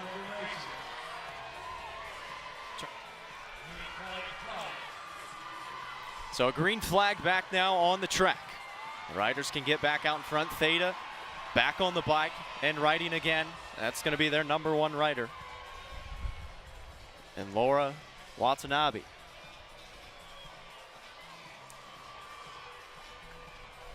So if you're Ski out front and you have these yellows come up, on the one hand, you get to rest a little bit during yellow, but the other teams are supposed to maintain their position, but with just so much energy, sometimes it's hard for teams near the back to really sort of cool the gas as much as they should, and they sometimes creep up. But it looks like everyone maintained position fairly well. It looks like Delta Gamma and AKO are sprinting through right now, and they're trying to make up that gap to Ski, and they're doing a really nice job of it. They're into turn 2 right now, and they're both on the backstretch, so catching up a lot more to that Ski team who's just now into turn 4. Yeah, the lap is down to about just 8 seconds right now. So Ski into turn 4, AKO and Delta Gamma teaming up, working together, and you mentioned if they can figure it out, if they can team up, work together and get back up there, they'll have a chance, and they're doing that very well right now. All right, the gap is down to 6. It looks like the rider who's on right now is going to need an exchange. We need fresh legs for Ski to stay out. We see they have a rider. It looks like Katha's getting ready in the pit to take this exchange soon. So we'll have to see whether they can open this back up or not. So Ski's still out in front. And a couple of laps ago, Theta was involved in a crash, and with a little more on that, we send it down to Mary-Kate Hamilton. Thanks, Jacob. Immediately following the crash, we came over here to turn 2, which was the site of that Theta crash. Now, she does look injured. Her knee is bloody, and you have those cinders, which I'm sure Caitlin can tell us are not fun to deal with. However, she was transported to the med tent rather than being sent with the EMTs, so we're hoping that it's not too serious of an injury. Probably just going to have to scrub out those cinders and get that leg disinfected, but I don't know if she's going to be able to make it back onto the bike today. Thank you, Mary-Kate. And we didn't quite see what happened in that turn 2, so we appreciate you going over there and finding out what happened. So Kappa Alpha Theta right now down a rider, as there's a replay of it. She will definitely have a cinder tattoo from this, but she is doing all right. Looked like it was Esma Taylor on the bike there who went down, and Ski is just about to lose their lead. Delta Gamma right next to him, right on their tail, and Delta Gamma has closed the gap. So Ski was ahead by half a lap just a few laps ago, and Delta Gamma has finally closed the gap. So Ski and Delta Gamma are up there. AKO was with Delta Gamma, but they've fallen off a little bit as they went for an exchange. There's a little bit farther back on the backstretch. So Ski and Delta Gamma working together right now on that lead lap. And it looks like Delta Gamma might be trying to go out in front. And look, actually, Delta Gamma's going to go for an exchange here. So Ski's going to stay on the track. And that's going to give them a little more time to get out in front. So Delta Gamma, they go for the exchange.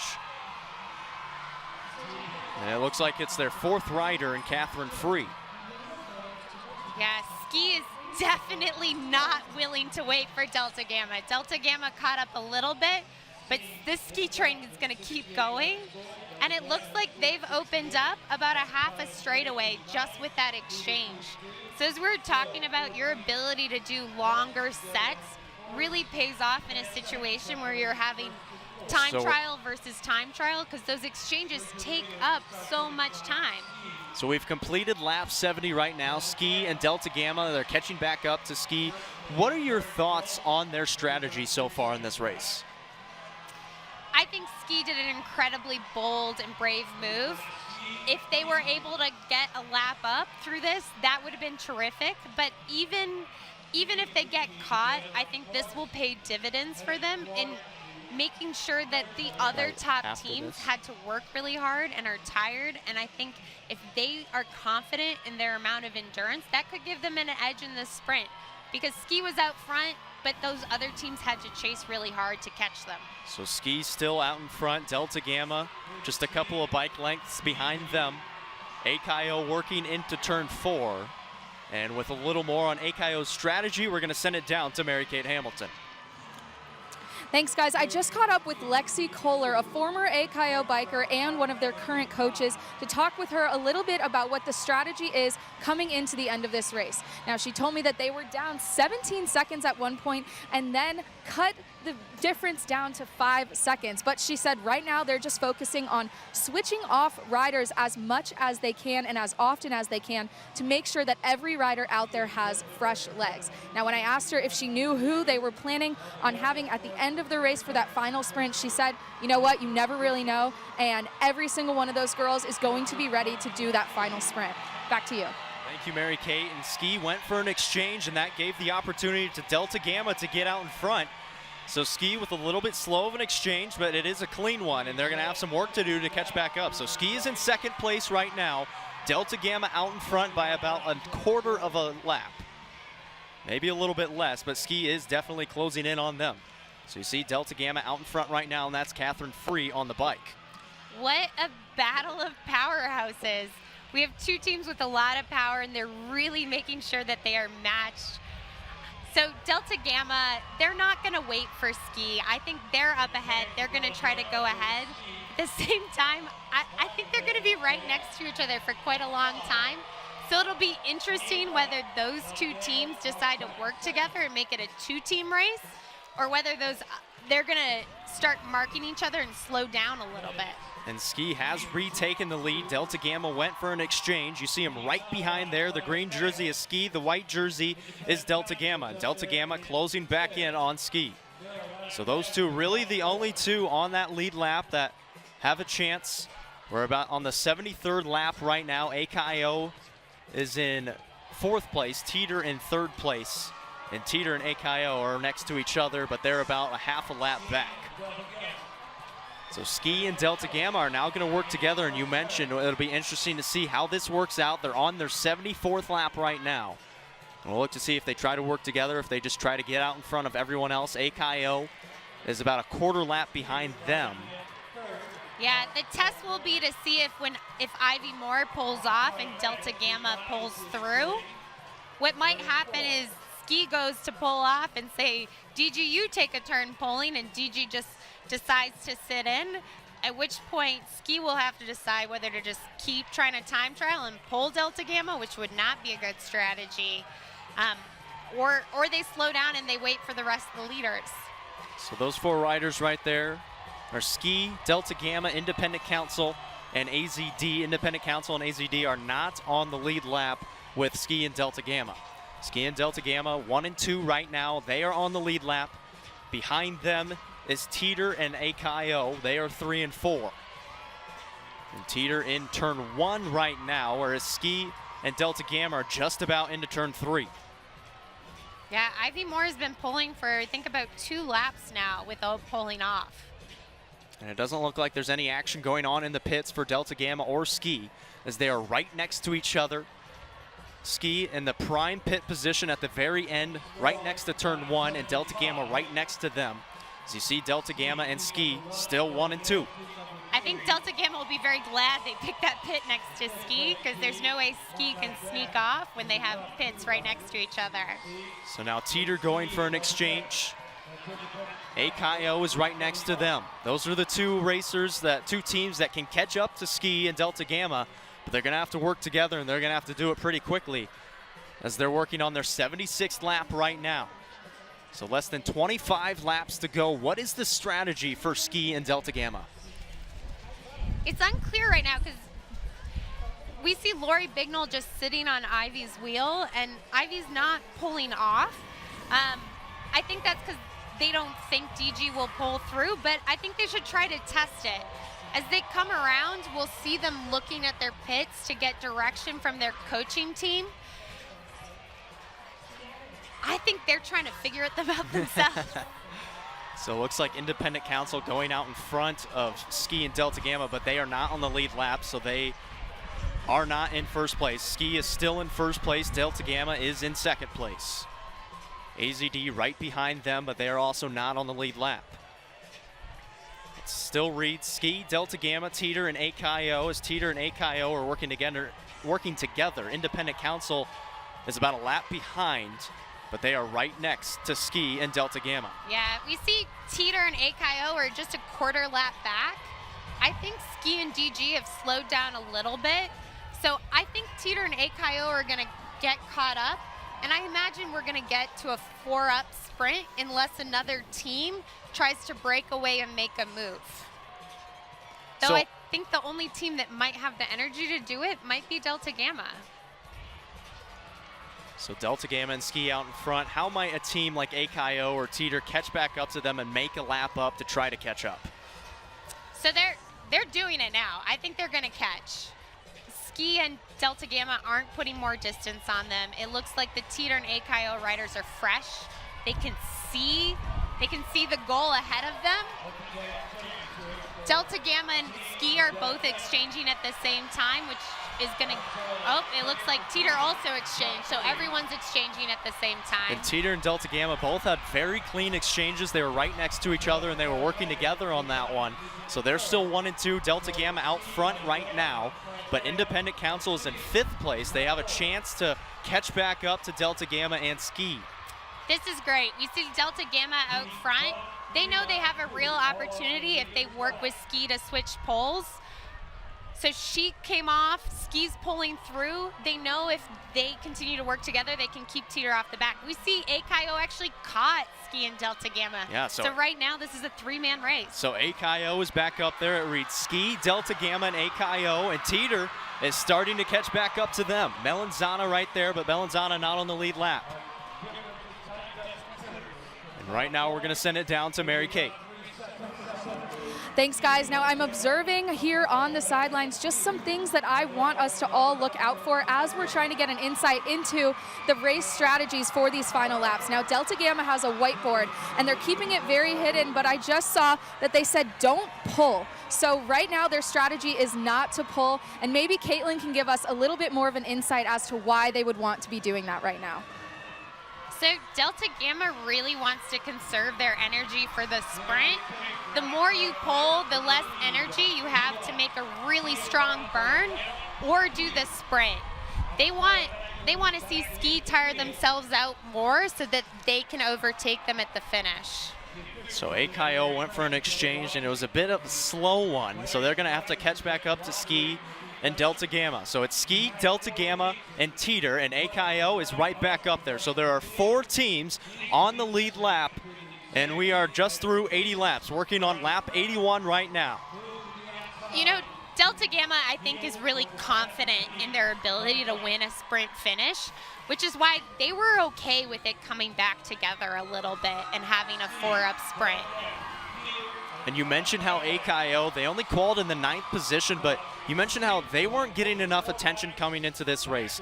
All 4 of their riders had ridden before. They have 6 years of experience under their belt on all 4 of their riders, and they have the opportunity to make something happen here with the 4 riders that they have.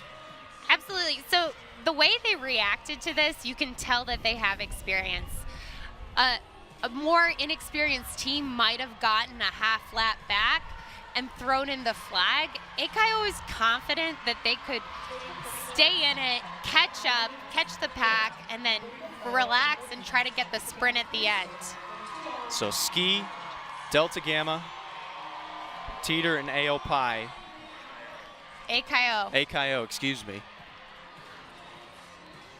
I really hope they get on the podium. I don't want to see them get 4th another year. Well, they're in 4th right now. Ski out in front. Ski's been out in front for most of this race. Ski had a huge lead at about the 50-lap mark, but ever since then, AKIO, Teeter, and Delta Gamma had been working together to catch back up to them. And it's a 4-woman race right now. So Ski into turn 4 with Delta Gamma, Teeter, and AKIO following behind them. Yeah, we see Independent Council's kind of been stuck right on the back of this lead pack of riders. They are a lap down, but that means they're in the top spot for 5th. So they are in 5th place right now, and they will have to make up a lap to get on that lead lap, but they're with the leaders right now, but a lap down. So it'll be interesting to see what they do. I don't think they have enough time to catch up, but they do have an opportunity to get a top 5 finish, and sitting on that pack of riders is probably the right move. So Ski out in front, Delta Gamma right behind him, Teeter and AKIO as well, and there's a bit of a pack right there with some of the riders not on the lead pack. How might that make things interesting coming in here in the last 15 laps of the race? Yeah, so this makes me a little bit nervous because we have lap traffic, so as our leaders try to exchange and come back out, they might have to navigate some of that lap traffic to be able to do it. But the fact that there's so much lap traffic hanging on to the group of the leaders shows us how much it's slowed down. And at this point, everyone who's back a lap knows they can't make it up with only 15 laps to go. And Ski, Delta Gamma are going out ahead. Teeter's following them, and AKIO as well. Independent Council's going to follow them, but Independent Council in 5th place is a lap behind. Only 4 teams are on the lead lap right now, working on their 85th lap. So Ski into turn 4, and Ski's going to go for an exchange here. It looks like Kata Schroeder is going to be getting on the bike, but they're going to keep it. They're going to stay on the bike and wait for an exchange for another lap. Ooh, see, and Teeter's got caught up in lap traffic. They're going to have to work around that group to get back up to the front. And I think Ski, we saw Jim Kirkham wave Ski on, saying go, go, go, go. Knows that that was the case. So Ski still out in front. Look at that smile from AKIO. That might be her I'm working hard face, but I think she's excited to be up there right now.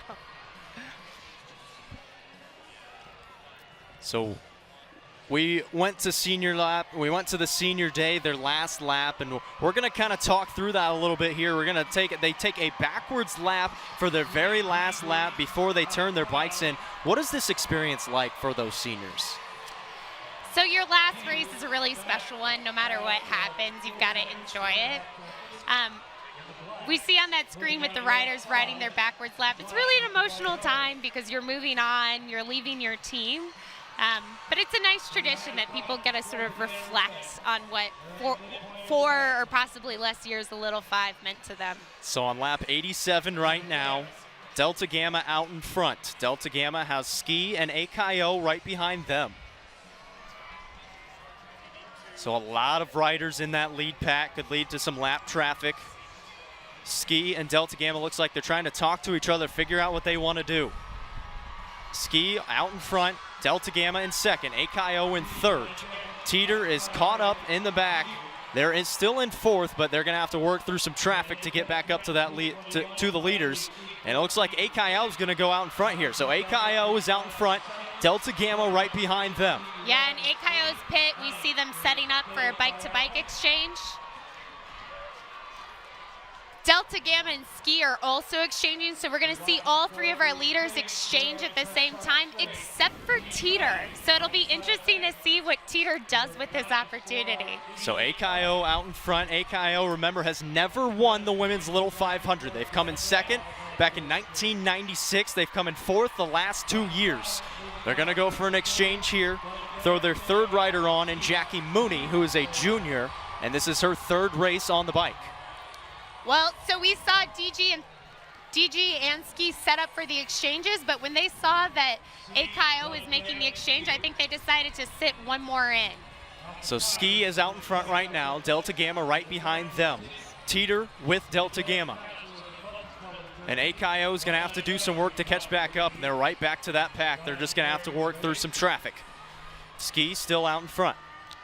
So that was Jackie Mooney that got on the bike, and we've heard that they might want to have Jackie Mooney finish. So she's going to be doing an 11-lap set at the end, which is a longer set for the women's Little 500, but probably a good choice because what you see is that it's a real chess match of when to take an exchange or not because you can lose so much time.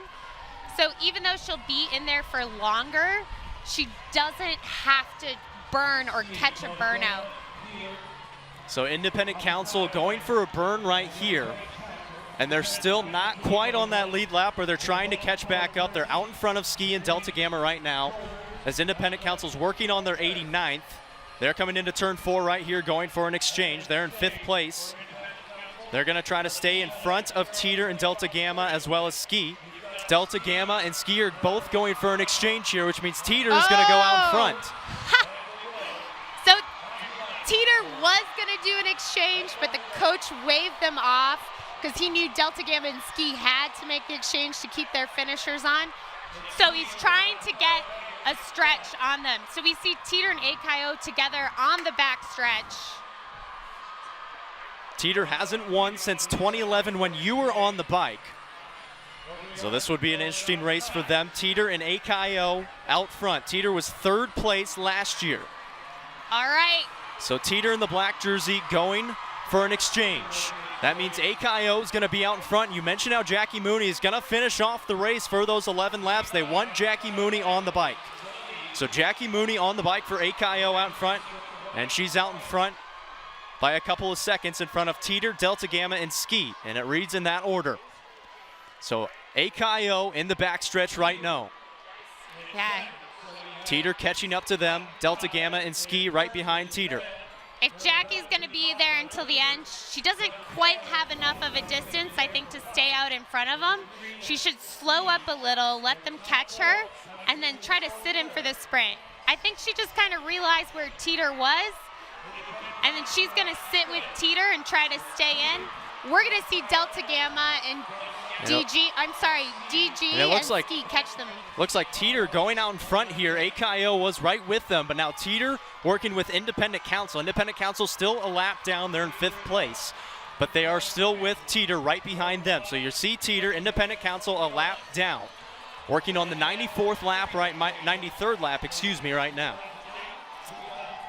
Wow, Teeter's really putting distance. It looks like Jackie didn't quite have the gas, so they are going to make another exchange for AKO. So Teeter out in front right now. Ski right behind them. Ski catching up in Delta Gamma. So here comes AKO. AKO is going to put their 4th rider on the bike. That's going to be Caitlin Paris. She's a junior, and she raced in this race last year. So this being her 2nd race, she's going to have to do some work to catch back up on lap 94. It reads like this: Teeter, Ski, and Delta Gamma, and now Ski is going to go for a big burn here. Ski out in front. Ski out in front. We see Ivy Moore in the pit getting ready. This is going to be their finisher. We're only at 6 laps left to go. Delta Gamma sees Ski's making the move, and they're willing to throw the exchange. Teeter also setting up. So all 3 of our leaders making an exchange. We're going to have our finishers in the race at this point. 95th lap, 5 laps to go. Ski out in front, Ivy Moore on the bike. Hannah Copens is on the bike for Delta Gamma. This is each rider, all out time trial. Ivy is down on her bike. She looks really, really good. Ivy Moore was a top 25 ITT rider, a time of 2:44. She's out in front right now. Delta Gamma and AKO as well as Teeter working together to catch back up. I don't like what I saw there at all. We had lap traffic, didn't get out of the way. Ivy had to go around. That's the kind of thing that could cost quite a few seconds. Ivy is not perturbed though. She's still going. Ivy Moore getting a thumbs up from her coach down in their pit. They're still building on that lead. Ivy Moore doing her work right now. Lap 96. Can Ski do it? Can Ski get their first win in team history? They first started racing back in 2014. They've placed top 8 every year. Their best finish is 4th back in 2015. They finished 8th last year. So Ski out in front right now on lap 96. Time. And it looks like AKO is going to go out for an exchange here. AKO is in 4th right now. And AKO, they're going to have to do a lot of work to catch back up. Ski out in front. Delta Gamma in 2nd. Teeter in 3rd. AKO going for an exchange, and Miller Fahey will be on the bike. As of now, Ivy has a 4-second gap. Just a matter of whether she can hold it for 3 more laps. So Ski still out in front. Ivy Moore on the bike, the senior, trying to take it home for Ski. Ski in the pole position. And Emily Carrico is getting ready to get on the bike for Ski. So Ski's going to have to get out in front right here because Delta Gamma and Teeter are right behind them. So Ivy Moore on the bike going for an exchange. Just 3 laps to go, lap 97. Emily Carrico getting on a good exchange there, but she's going to have to do some work to catch back up to Teeter and Delta Gamma. Teeter in front right now. Teeter hasn't won since 2011. Now Delta Gamma going out in front. They're going to take first. That was such And Ski is right back up there. Ski in third right now. Wow, that was a gutsy and critical exchange for them. If it had not worked out, they hadn't done that so seamlessly, they could have lost the race there. But now Emily is so fresh going into these last couple laps. Lap 98 right now. Emily Carrico, the senior on the bike for Ski. They're in third place right now. Delta Gamma out front, Teeter in second. And now Emily Carrico is going to go out ahead. Emily Carrico takes the lead for Ski on lap 99. 2 laps to go in the 32nd running of the women's Little 500.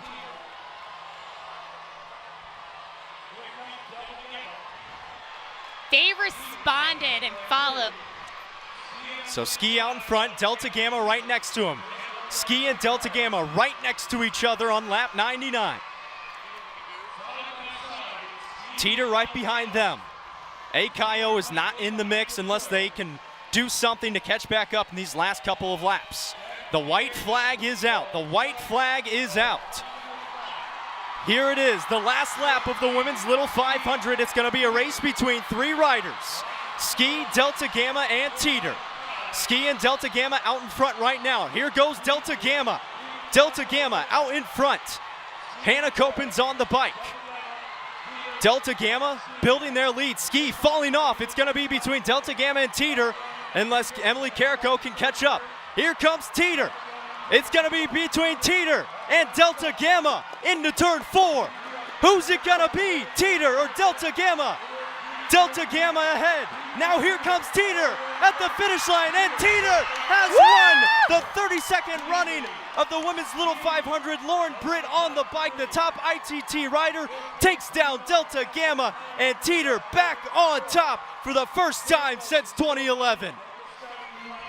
Oh, what a terrific finish.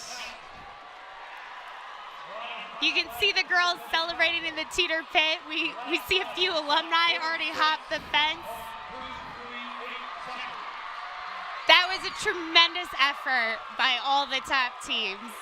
But Lauren Britt just had a little bit more energy at the end. Kooten went around, tried to get it, but Britt was able to pull around and take off the win. AKO was out in front for a little bit with about 10 laps to go, and then it was a battle between Teeter and Delta Gamma. Lauren Britt, the top ITT rider this year with a time of 2:36, was on the bike, and she got the job done for Teeter. Delta Gamma in their white jersey. They got second. The Ski dropped down in third. Ski dropped off in the middle of the backstretch, and man, what a race from those 4 teams. And Ski, Delta Gamma, Teeter, and AKO. The red flag out, and that's going to be it. Teeter. They'll come into the pits, and Lauren Britt is mobbed by her teammates. Mary-Kate Hamilton trying to get in there, trying to put the microphone in there. There's just a mob pit right now in the Teeter pit. Mary-Kate trying to get with the riders. And we're going to send it down to Mary-Kate. Mary-Kate, what do you got?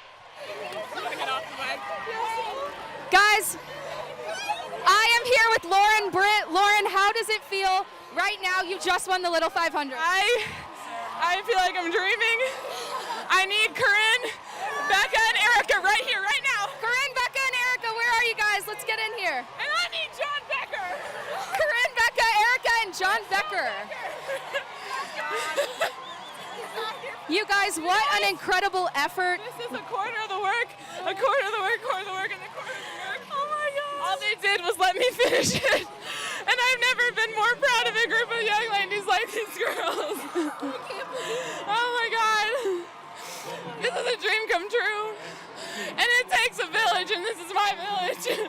What is it going to feel like to step onto that first place podium? A hell of a lot better than third from last year.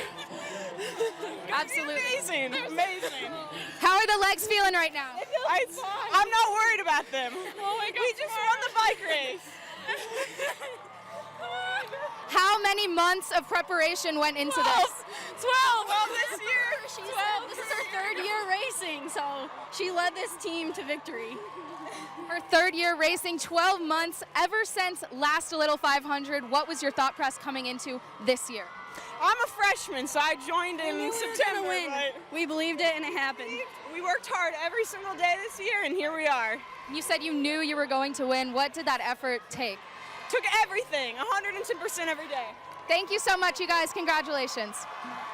So there you saw absolute jubilation from Teeter, and obviously a very emotional time for Lauren Britt as well. And you yourself are getting a little emotional up here. You're watching your former team win. The last time they won it was back in 2011 when you were on the bike. What is it like watching your former team win it again? It's terrific. I'm not crying. You're crying. Lauren Britt, what a fantastic captain for this team. And so terrific to see all their three rookies really pull in and know what it means to win a team. So when they're back in yellow, those rookies are going to do fantastic next year. So Teeter gets their fourth victory in the women's Little 500. They won it back-to-back in 2010, 2011, and again in 2019. A huge win for Teeter. A huge win for Teeter as they got third place last year. You heard it there, a heck of a lot better than third place.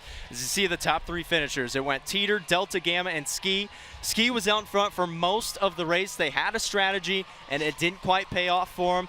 They come in third place. They were 8th last year, so still an improvement, but another very good year. They're going to be on the podium, as well as Delta Gamma and Teeter. But Delta Gamma, for another year, 2nd place, that they just can't seem to get it done. Well, we had valiant racing by all the top teams. Ski really made the race what it was by making that brave and bold move. The other top teams, we saw how they responded like real champions. We have to remember Teeter at one point was a half lap back and kept chasing. So did Delta Gamma, so did AKO. Just terrific racing all around by these top teams. So we see Ski coming up to the podium to receive their 3rd place finish. Ski was the pole position, doing a very nice job in this race. They were out ahead for most of the race and end up coming in 3rd place. And they will be on the podium.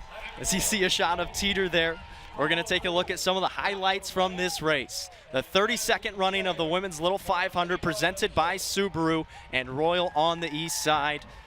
Just an incredible race we saw. It was a little bit windy, a little bit chilly to start out the race. The sun came out, no clouds were on. As Ski is lifting up their 3rd place trophy, a little bit of dancing from AZD. And then we got the race started, and right from the get-go, Ski was out in front.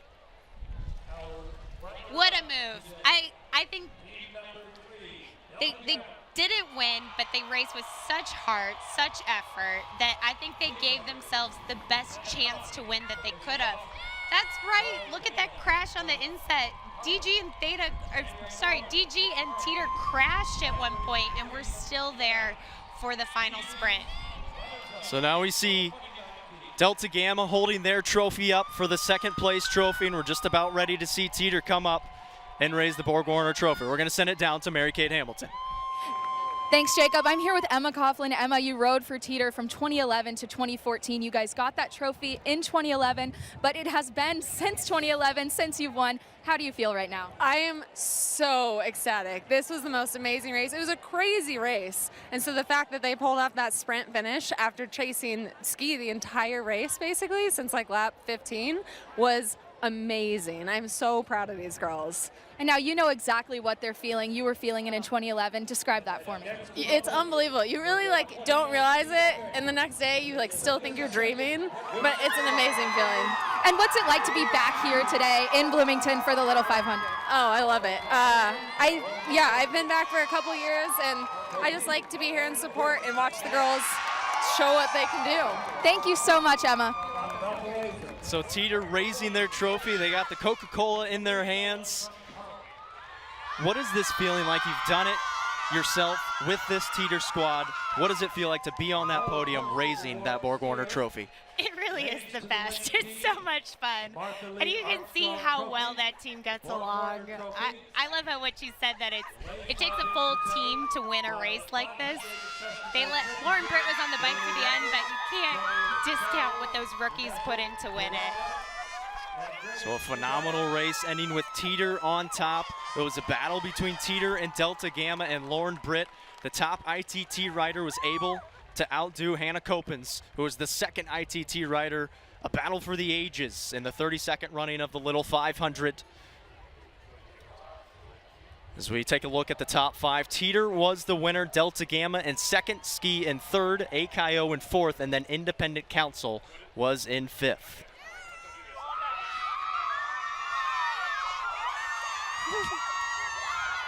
So you see the Borg Warner Trophy putting up the #1 in the air. And Teeter, champions again. Just a phenomenal moment for them. You see all their fans and the racetrack as well, and the 4 riders. So much fun. So Teeter's only ever won from the second position for quals. So you see the top 5 right there. Teeter, Delta Gamma, Ski, Independent Council, and Theta Phi Alpha. And Courtney Bishop was saying before the race that they wanted to get back up there and compete, and that's what they did. Phi Mu in 6th, Alpha Z Delta in 7th, Kappa Alpha Theta in 8th, Melanzana in 9th, and Kappa Delta in 10th. So Kappa Alpha Theta wasn't able to get it done, wasn't able to complete the three-peat, but nonetheless, Teeter back on top. A 4-time champion. The last 2 coming in 2010 and 2011.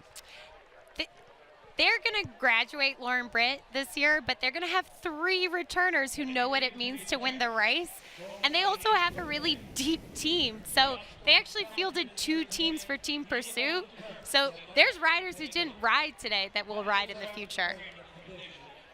So Teeter wins the 32nd running of the Women's Little 500 presented by Subaru and Royal on the east side. I want to thank everyone in the production room for putting this broadcast on. Thank you for tuning in to this as well. For Caitlin Van Kooten, I'm Jacob Vinson saying so long from Bloomington.